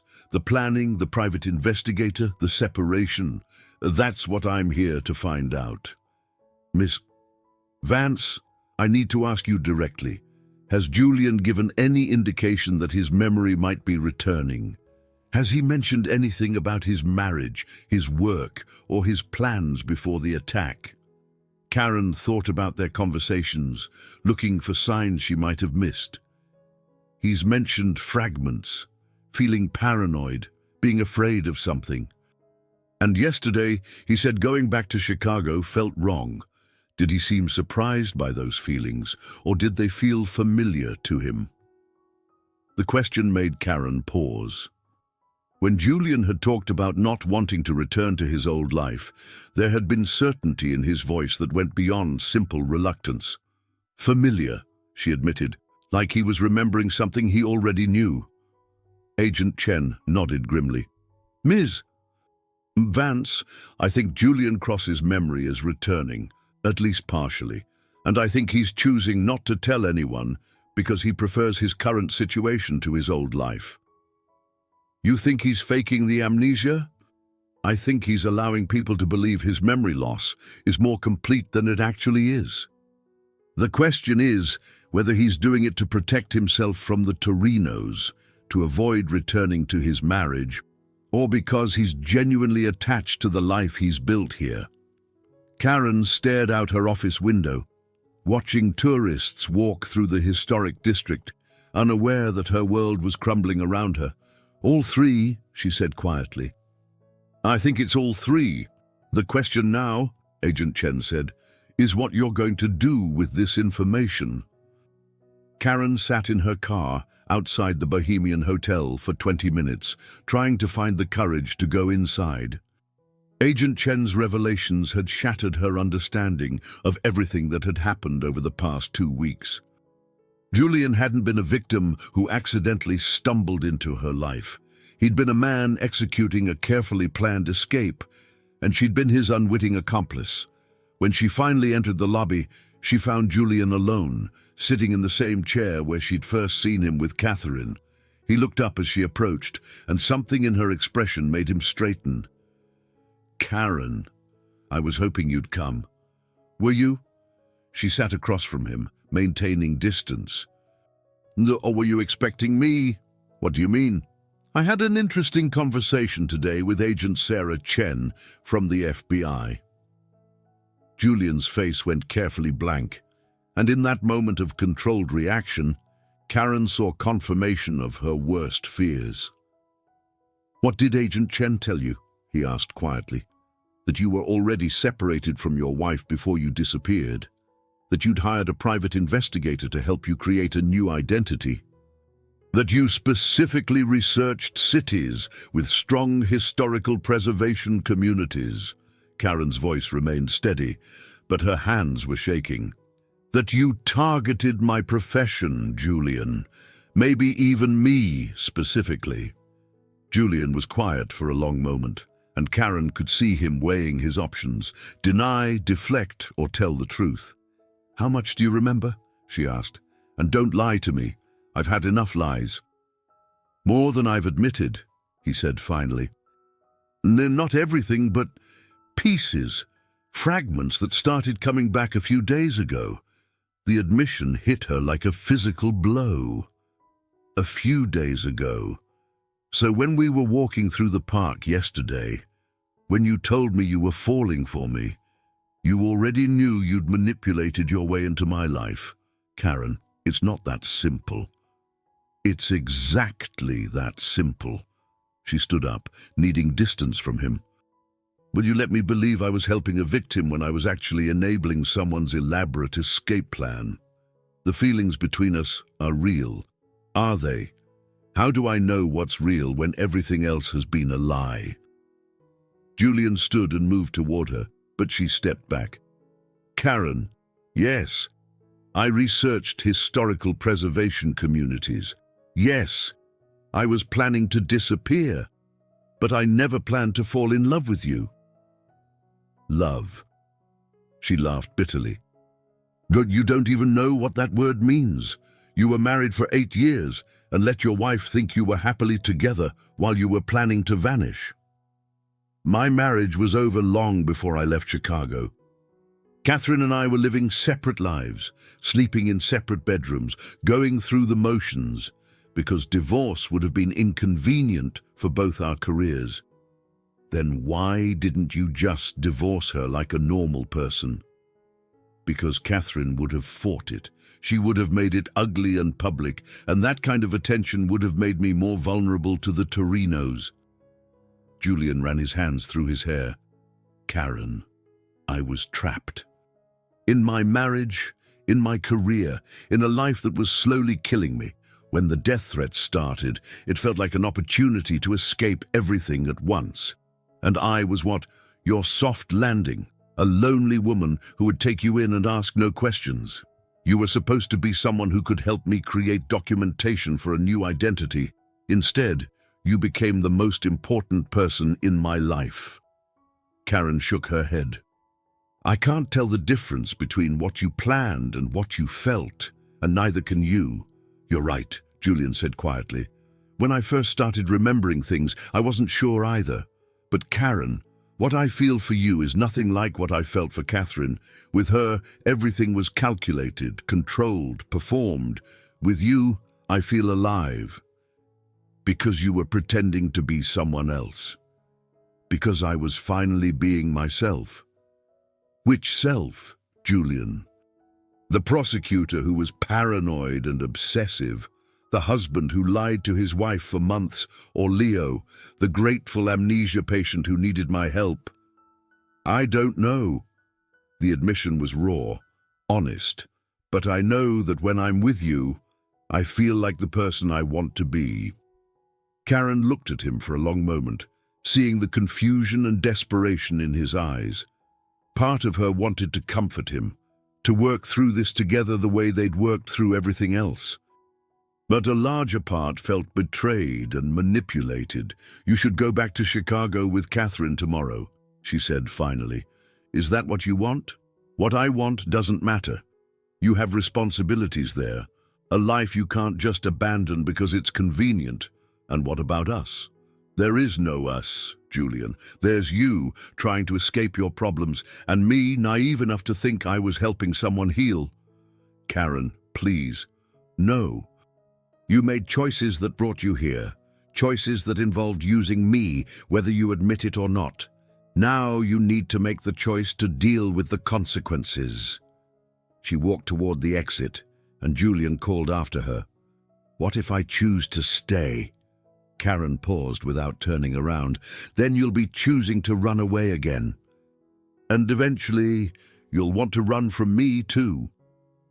Catherine was waiting when Julian returned to their hotel room, her suitcase packed and positioned by the door like a statement. She'd changed into traveling clothes and was scrolling through her phone with the efficient focus he was beginning to remember, always working, always managing the next crisis. There you were, she said, without looking up. And I was beginning to think you'd disappeared again. Catherine, we need to talk. Our flight leaves at 9 tomorrow morning.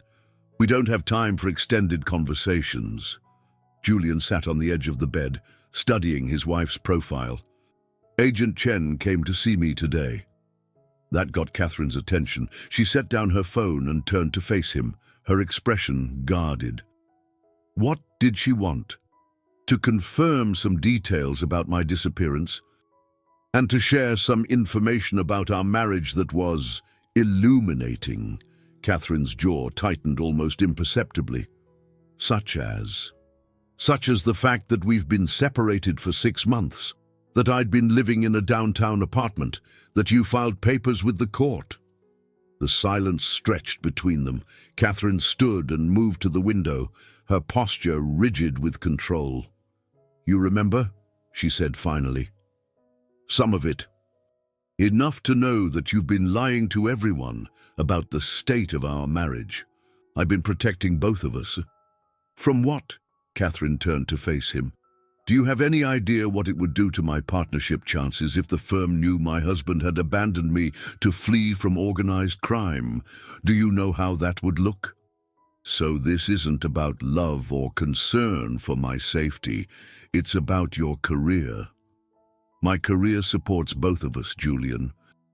Your federal prosecutor's salary barely covers your student loans. The casual dismissal of his work stung, partly because he was beginning to remember how often she'd made similar comments.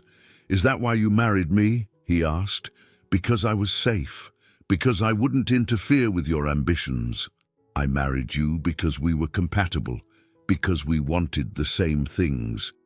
What things, Catherine? Because I'm having trouble remembering what we actually shared besides an address. Catherine moved to her suitcase and began checking its contents with unnecessary precision. We shared a vision for our future. Financial security, professional success, social standing. Not everyone needs grand passion to build a successful marriage. But what about happiness? Happiness is a luxury, Julian. Success is what matters. Julian watched her efficiently organize her belongings and felt a wave of memory wash over him, countless evenings of her doing exactly this, preparing for the next business trip or conference while he sat alone in their sterile living room. "How long were we really happy?" he asked. Catherine paused in her packing. "We were content." That's not the same thing. For adults, it's better than happiness. More reliable? "Catherine, do you love me?" The question hung in the air between them. Catherine's hands stilled on her suitcase, and for a moment, Julian thought she might give him an honest answer. "I love the life we built together," she said finally.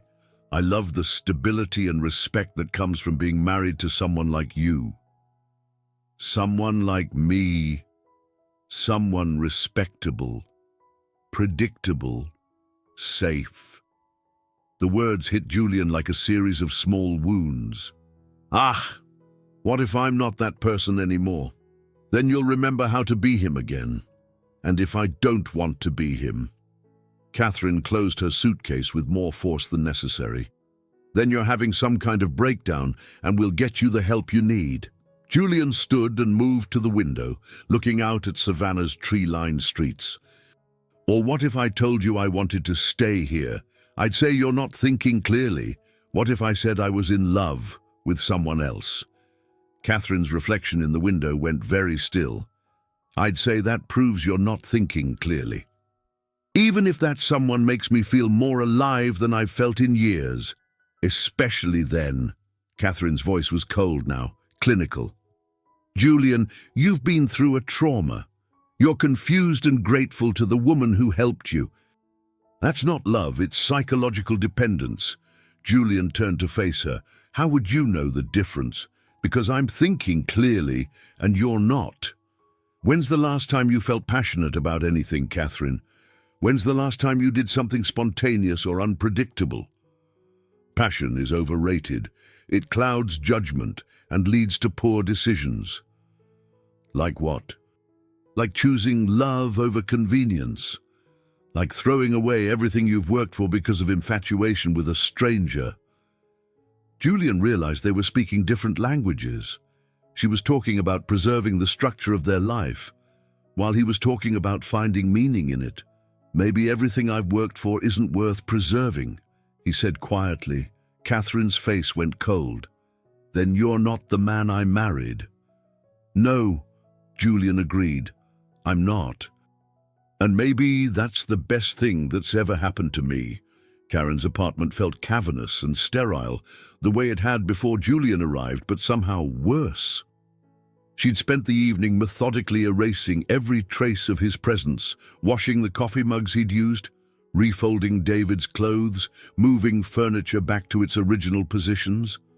By midnight, the space looked exactly as it had 3 weeks ago, but felt like a museum of something precious that had been lost.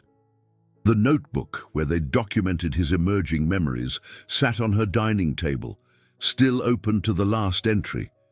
She picked it up, intending to throw it away, but found herself reading instead. Julian Cross, possible photography knowledge, comfortable with expensive things, natural leadership qualities, kind but careful, makes excellent coffee. Her handwriting mixed with his throughout the pages, a record of their collaborative detective work. At the bottom of the last page, he'd written, "Most important, Karen believes in me." She closed the notebook and pressed it against her chest, allowing herself to feel the full weight of what she was losing. Her phone buzzed with a text from Julian. "Can I see you before I leave tomorrow?" "Please." She stared at the message for 10 minutes before responding. "I think it's better if we don't. Karen, I need you to know that whatever you think about how this started, what I feel for you is real." She typed and deleted several responses before settling on, "I believe you, but it doesn't change anything. It changes everything." "No, Julian, it changes nothing. You're still married. You still have a life in Chicago." And I still don't know who you really are. I'm the man who fell in love with you. Karen felt tears threatening as she typed her final message. That man doesn't exist. He never did. Have a safe flight. She turned off her phone and sat in the silence of her apartment, surrounded by the ghosts of the past 2 weeks. The domestic routines they'd established, the easy conversations over breakfast, the way he'd looked at her like she was the most interesting person in the world, all of it felt fake now, contaminated by the knowledge that he'd manipulated his way into her life. The cruelest part was that she'd actually begun to believe she could have something real with someone. For the first time since David's death, she'd allowed herself to hope that love might be possible again. Julian had made her feel alive, valuable, worth pursuing. Now she realized it had all been performance, his way of securing the help he needed to disappear. At 2 a.m., she was still sitting at her dining table when someone knocked on her door. Her heart jumped, hoping it was Julian, but when she looked through the peephole, she saw Catherine Cross. Mrs. Cross, it's very late. I know. I'm sorry to bother you. But we need to talk. Karen opened the door reluctantly. Catherine looked exhausted, her perfect composure finally cracking around the edges. May I come in? Of course. Catherine moved into the living room but didn't sit down. She seemed to be taking inventory of the space, perhaps trying to understand what Julian had found here that he couldn't find at home. He's not coming back to Chicago, Catherine said without preamble. Karen's heart stopped. What? He told me tonight that he's staying in Savannah. He's choosing you over his responsibilities, his career, everything he's worked for. I told him not to. I told him he should go back with you. Did you? Because he seems to think you'll change your mind. Karen sank into a chair. I can't be the reason he abandons his life. You already are. Catherine moved to the window, looking out at the quiet street. Miss Vance, I'm going to be honest with you about something I haven't told anyone else. What? Julian and I have been separated for months. Our marriage was over long before he disappeared. Karen stared at her. But you said, I lied to the police, to his colleagues, to you. I've been telling everyone we were working through temporary difficulties because a messy separation would hurt my partnership chances. So you don't want him back because you love him. I want him back because a husband who abandons his wife for another woman looks worse than a husband who disappears due to work-related stress. Catherine turned to face her. But I also want him back because I think he's making a mistake. What kind of mistake? He's running away from his problems instead of solving them. He's choosing fantasy over reality, and eventually that's going to disappoint both of you. Karen felt a cold knot forming in her stomach. What are you asking me to do? I'm asking you to be honest with him. Tell him that what you had was temporary, circumstantial. Tell him that you can't build a real relationship on the foundation of his escape from reality. And if I don't, then you'll both spend the rest of your lives wondering if what you have is real or just the result of unusual circumstances. Catherine picked up her purse. Mrs. Vance, Julian is a good man, but he's also someone who runs from difficult situations. Eventually, he'll want to run from you too. After Catherine left, Karen sat in her living room until dawn, contemplating the impossible choice before her. Encourage Julian to stay and risk that their relationship was built on fantasy, or push him away and lose the best thing that had happened to her in years. Either way, she was about to lose him. Julian stood on the balcony of his hotel room at 5 in the morning, watching Savannah wake up below him. The city looked peaceful in the early light, its historic streets and Spanish moss-draped trees offering the kind of serenity his life in Chicago had never provided. But even the beauty of the morning couldn't ease the ache in his chest. Catherine had left for the airport an hour ago, her final words echoing in his mind. You're choosing to be a different person because you're afraid to fix the one you actually are.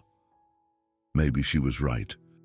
Maybe his attraction to Karen, his desire to stay in Savannah, was just another form of running away. But didn't he have the right to run from a life that had been slowly killing him?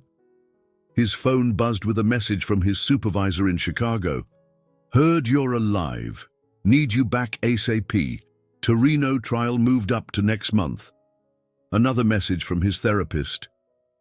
Catherine told me what happened. Let's schedule a session to discuss your memory recovery and next steps. And one from his landlord. Rent is overdue on the downtown apartment. Need to know if you're keeping the lease. His old life was reaching across the miles, demanding his return, insisting he step back into the role of Julian Cross, federal prosecutor. But that man felt like a stranger now. Someone he'd worn like an ill-fitting suit for years, without realizing it. He thought about Karen, probably awake in her apartment just a few miles away, systematically erasing every trace of his presence. The thought of losing her felt like losing a limb, but he understood her reaction. From her perspective, everything between them had been contaminated by his deception. The irony wasn't lost on him. He'd come to Savannah planning to disappear into a carefully constructed new identity, but instead he'd discovered who he actually was underneath all the roles and expectations. With Karen, he hadn't been performing or calculating. He'd been spontaneous, vulnerable, real, in a way that felt both terrifying and liberating. But how could he prove that to her when he couldn't even prove it to himself? At 7 o'clock, he found himself walking through Forsyth Park, retracing the paths he and Karen had walked together. The morning joggers and dog walkers paid him no attention as he sat on the bench where they'd shared coffee and conversation, where she'd first started helping him piece together the fragments of his identity. His phone rang. Detective Morrison. Mr. Cross, I wanted to let you know that Vincent Torino took a plea deal yesterday. The threat against your life is officially over. Meaning what? Meaning you're free to resume your normal life without fear of retaliation. The case will proceed without your testimony if necessary. Julian thanked the detective and hung up, realizing that the last external pressure for him to return to Chicago had just evaporated. The choice was entirely his now. Go back to a life he'd been trying to escape, or stay in Savannah and fight for something that might be impossible. He pulled out his phone and called the one person who might help him understand the difference between running away and moving forward. Dr. Martinez, it's Julian Cross. I know this is early, but I need to talk to someone. An hour later, he sat in a coffee shop downtown, video chatting with his therapist in Chicago. Dr. Martinez was a woman in her 50s with kind eyes and the patient demeanor of someone who'd helped people navigate countless crises. Julian, I'm relieved you're safe. Catherine filled me in on the basics, but I'd like to hear your perspective. Julian told her everything. The amnesia, Karen, the memories that had gradually returned, his growing certainty that his old life had been a mistake. What do you think you were running from when you came to Savannah, Doctor? Martinez asked. Everything, my marriage, my career, the pressure to be someone I wasn't. And what were you running toward? The question caught him off guard. I don't know. Freedom, maybe. The chance to figure out who I really am. Julian, in our sessions before you disappeared, you often talked about feeling trapped by expectations, your parents' expectations, Catherine's expectations, your colleagues' expectations. Do you think it's possible that your attraction to this new situation is partly about avoiding those pressures rather than discovering your authentic self?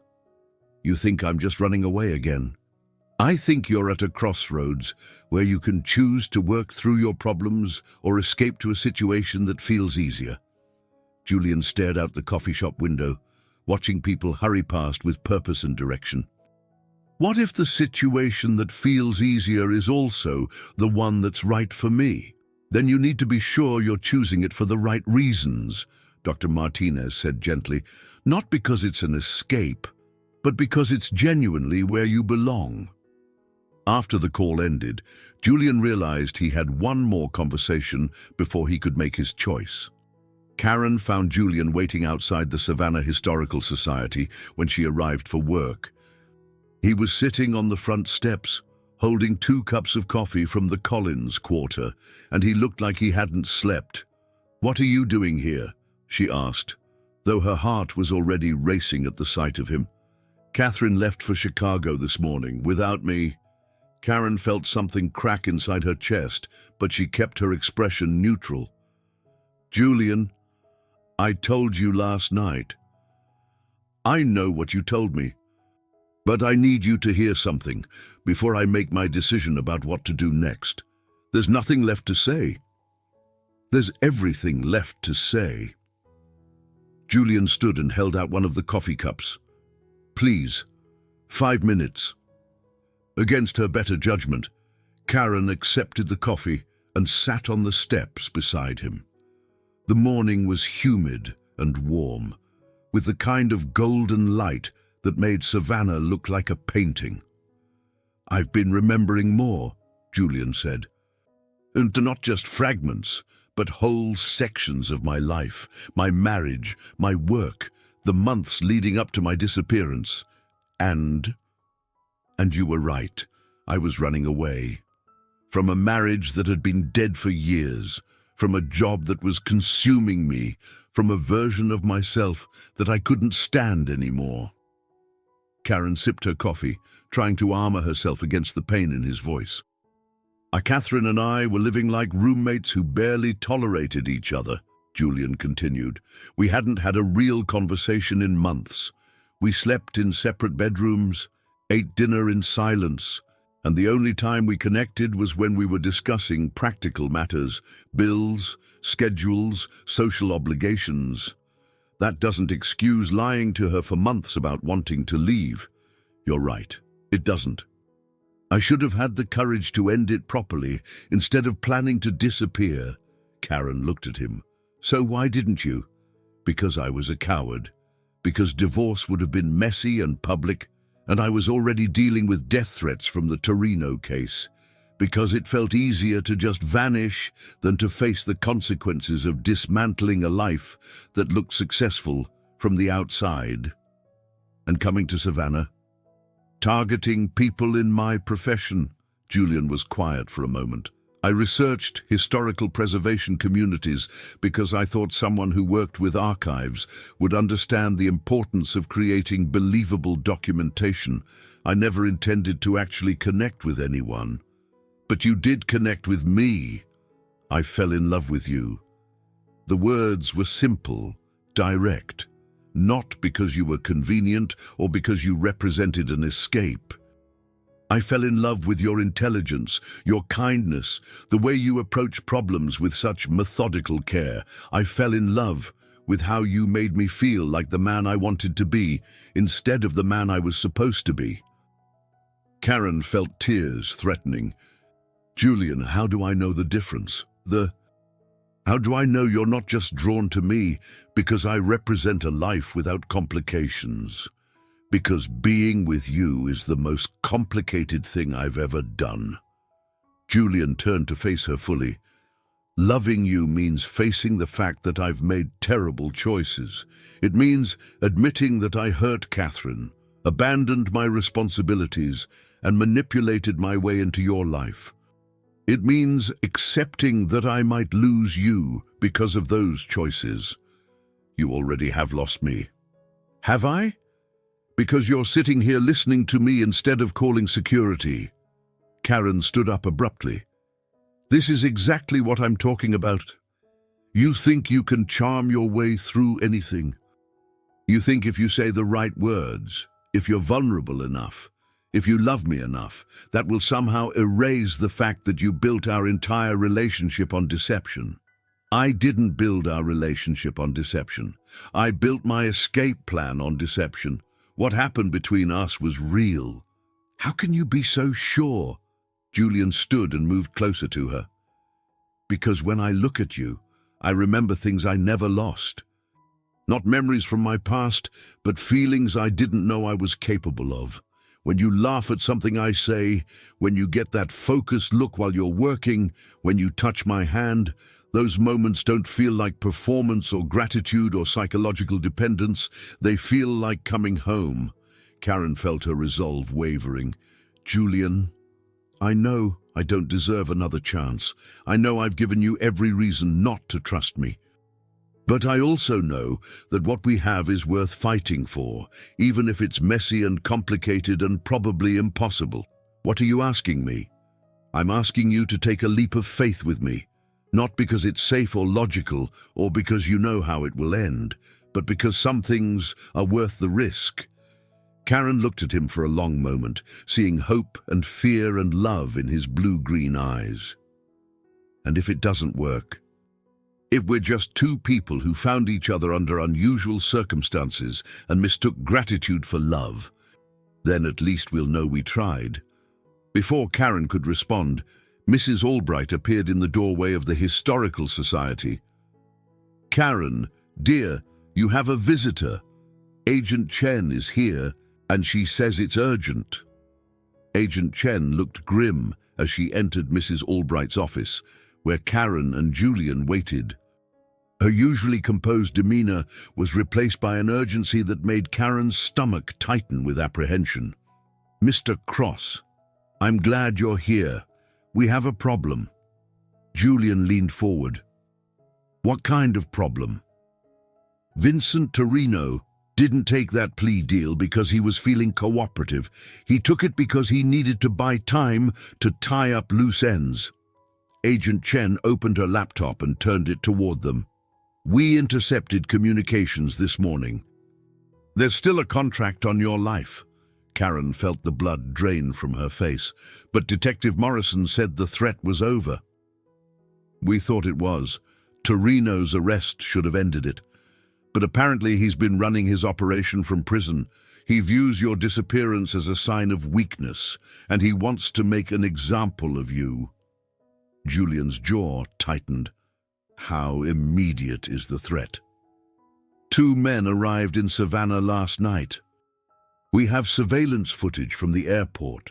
Agent Chen clicked through several images showing 2 heavy-set men in expensive suits. They've been asking questions at hotels, showing your photo. How did they find him here? Karen asked. Mrs. Cross, when she flew back to Chicago this morning, she was followed. They probably assumed you'd gone with her, but when they realized you hadn't... Agent Chen shrugged grimly. It wasn't hard to figure out you were still in Savannah. Julian stood and began pacing. So Catherine led them right to me. Unintentionally, yes. She had no way of knowing she was being watched. Karen felt a surge of fear, unlike anything she'd experienced since finding Julian in that alley. What do?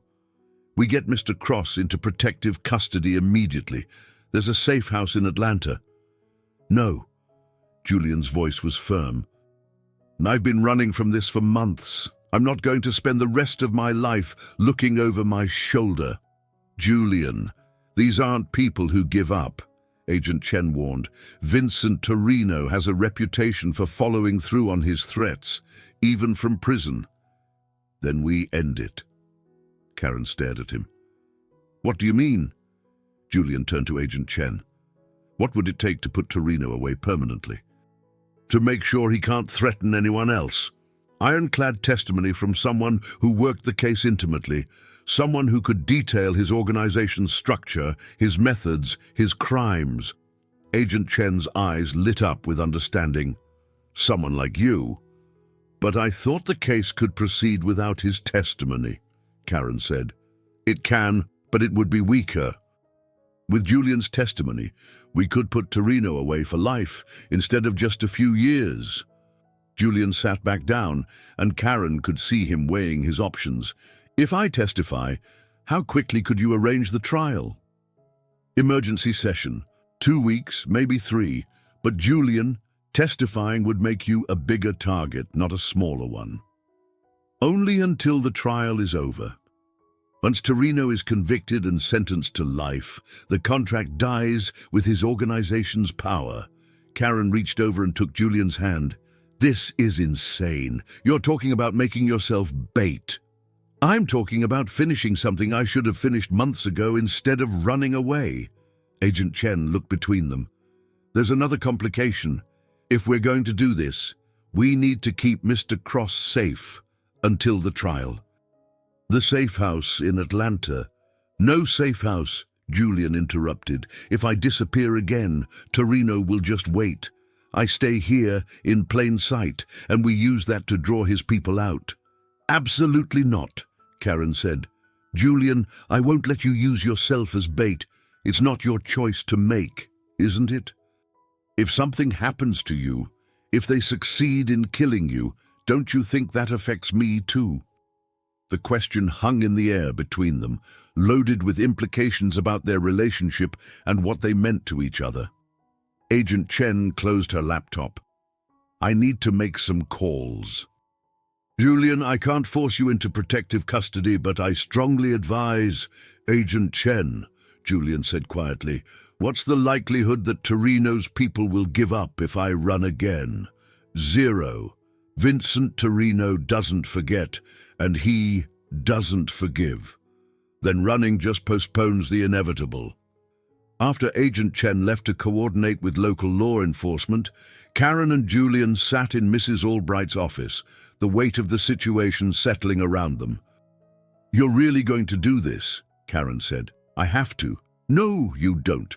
We could leave Savannah right now, drive to Mexico, start over somewhere completely new. Julian smiled sadly. That's the old me talking. The one who thought problems could be solved by running away. This isn't about running away. This is about staying alive. Karen, if I spend the rest of my life hiding from Vincent Torino, what kind of life is that? What kind of man does that make me? Karen stood and moved to the window, looking out at the peaceful streets of historic Savannah. It makes you a living man instead of a dead hero. But would you want to be with a man who chose hiding over fighting? The question forced Karen to confront something she'd been avoiding.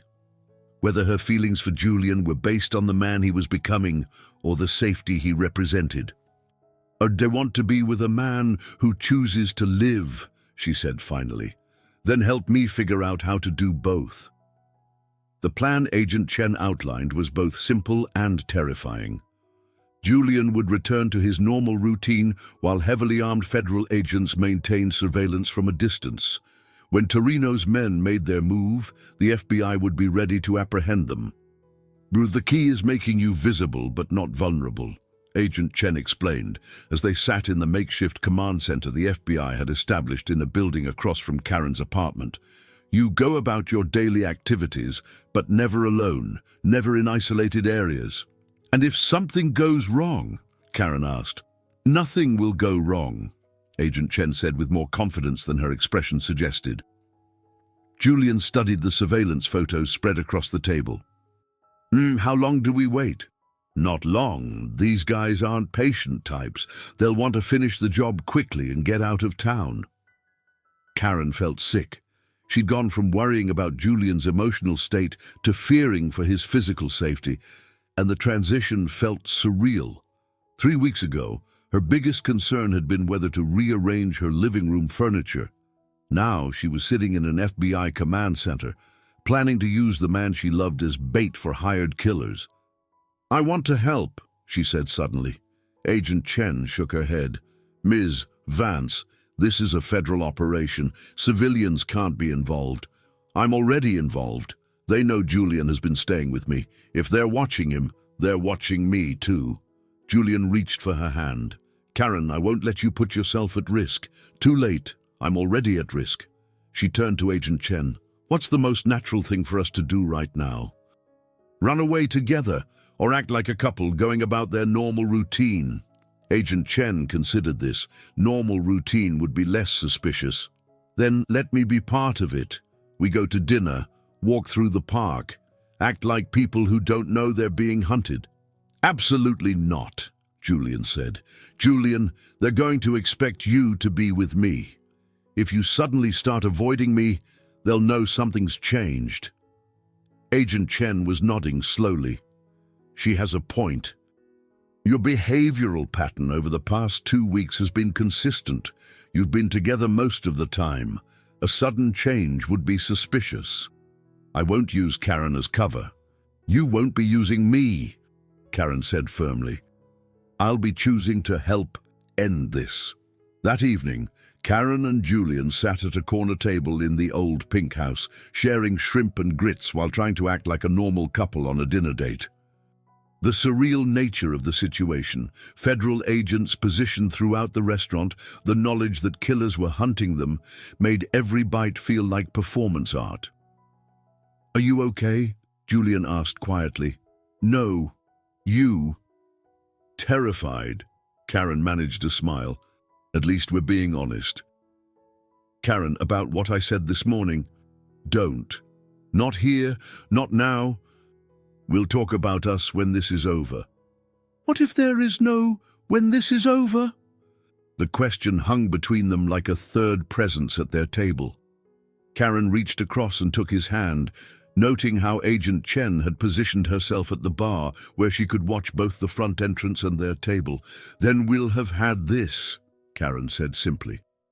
They were walking back to her apartment, taking the long route through the historic district, when Julian suddenly tensed. What is it? Karen asked. Don't look back, but I think we're being followed. Karen's heart hammered against her ribs, but she kept walking at the same steady pace. Are you sure? 2 men about half a block behind us. They've been matching our pace since we left the restaurant. Through her earpiece, a precaution Agent Chen had insisted on, Karen heard the agent's voice. We see them. Keep walking normally. Turn left at the next corner. They followed the instructions, Julian's hand warm and reassuring on the small of her back. The evening air was thick with humidity and the sweet scent of honeysuckle, a bizarrely peaceful backdrop for what might be their final moments together. Left again, Agent Chen's voice instructed. You're leading them toward Chippewa Square.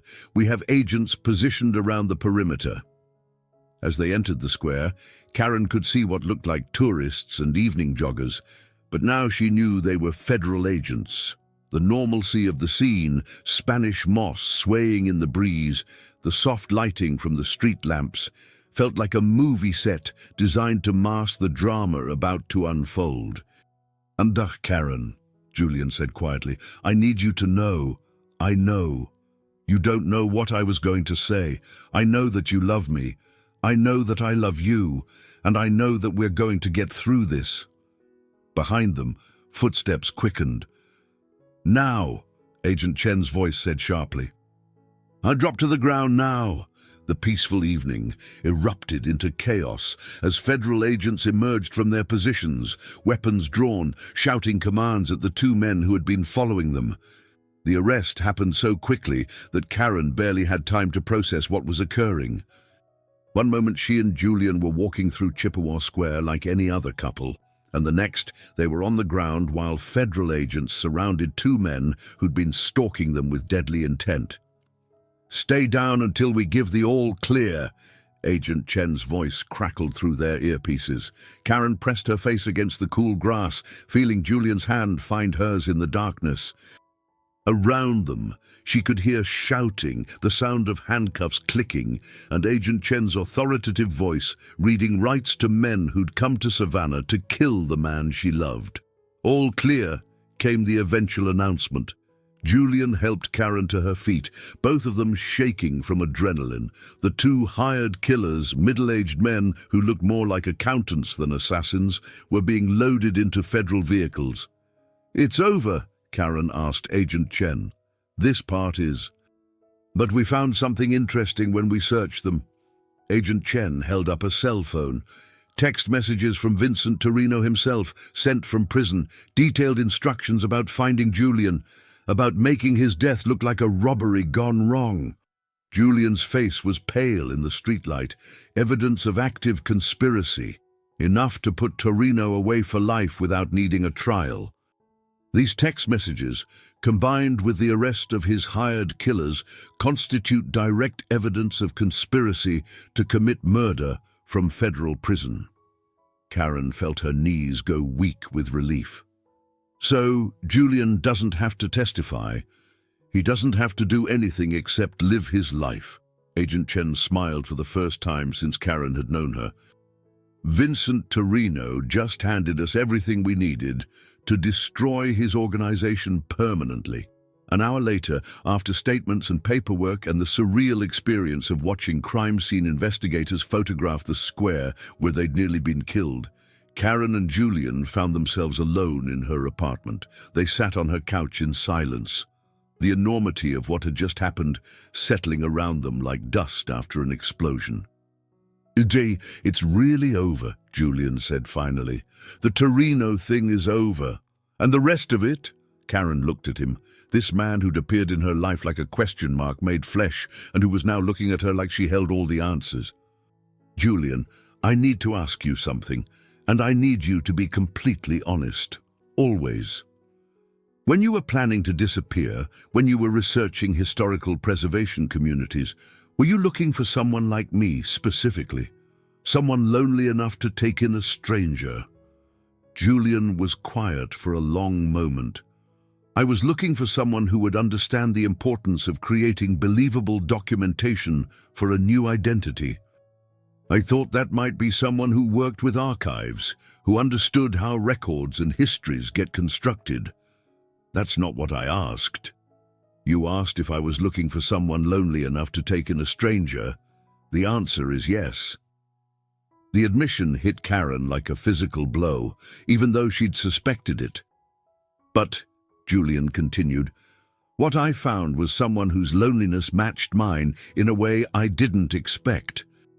Someone whose careful, methodical approach to life made sense to me. Someone whose kindness felt genuine instead of performed. How do I know the difference between what you planned and what you felt? Because what I planned was to find someone who would help me disappear. What happened was that I found someone who helped me appear to myself for the first time in years.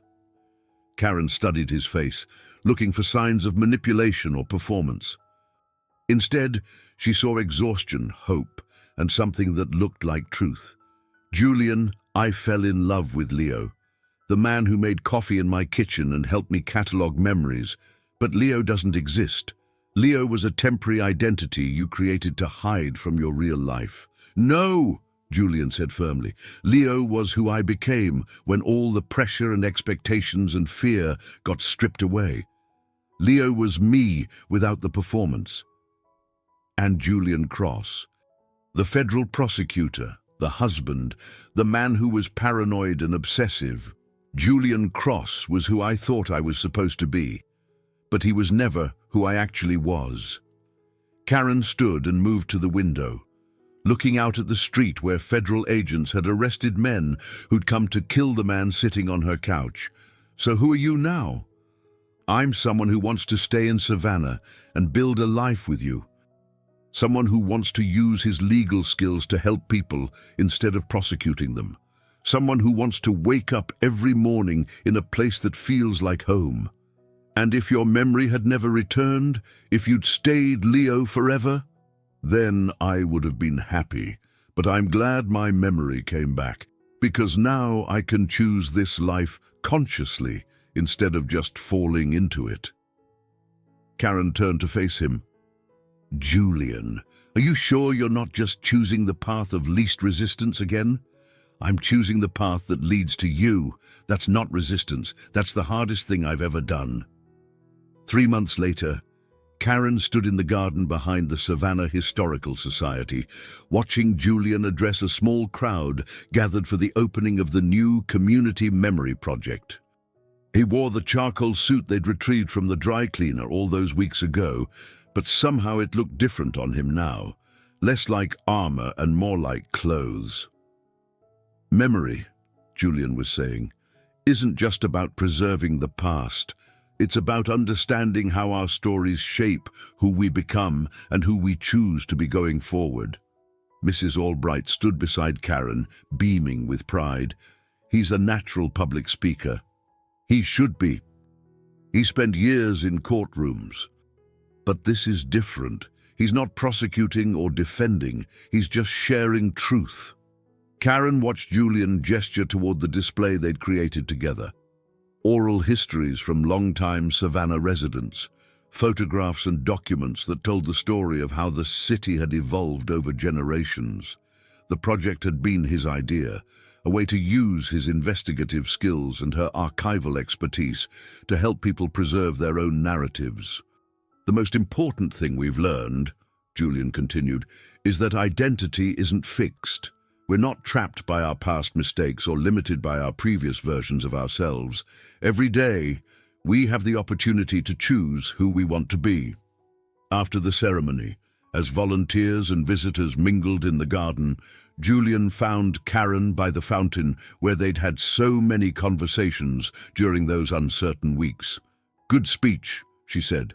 "Good project. I couldn't have done any of this without you." "You could have. You just wouldn't have organized it as systematically," Julian laughed, the sound easy and natural. Probably true. They'd spent the past 3 months rebuilding their relationship on more solid ground, not as rescuer and victim, not as temporary companions during a crisis, but as two people choosing each other consciously.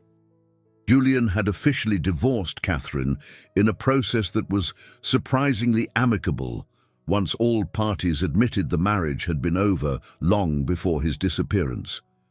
He'd also formally resigned from the federal prosecutor's office and was now working as a public defender, representing people who couldn't afford private attorneys. "I got a call from Agent Chen today," Julian said. "Oh."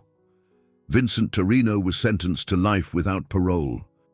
4 counts of conspiracy to commit murder, plus racketeering charges. It's really over. Karen felt a weight she hadn't realized she'd been carrying finally lift from her shoulders. "How do you feel about it?" "Relieved, grateful, and something else." "What?" "Free. For the first time in my adult life, I feel completely free to be whoever I want to be." They walked through the garden as the evening light filtered through the Spanish moss, casting dancing shadows on the paths. 3 months of careful conversation, honest arguments, and gradual trust building had brought them to this moment.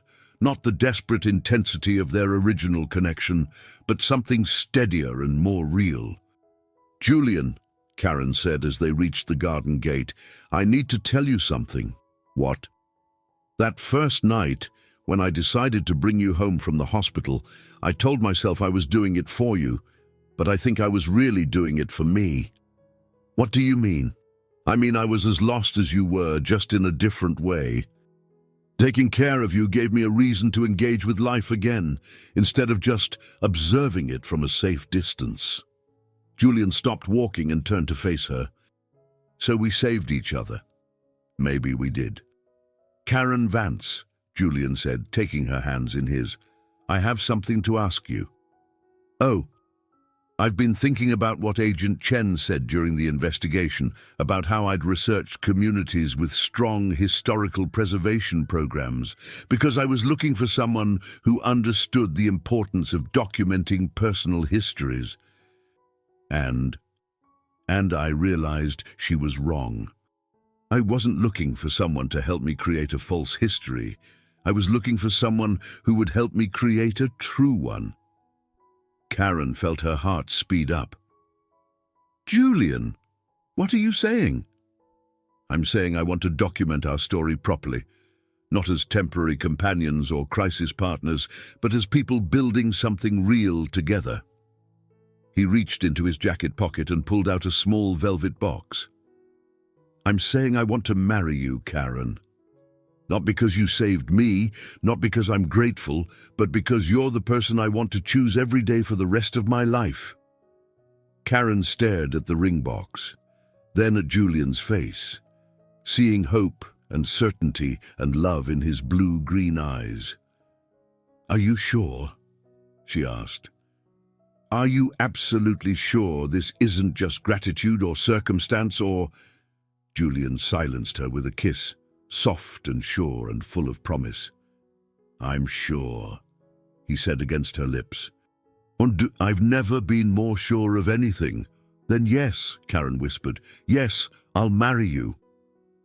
1 year later, Karen Cross stood in the same garden where Julian had proposed, but this time she wore a simple white dress and held a bouquet of gardenias.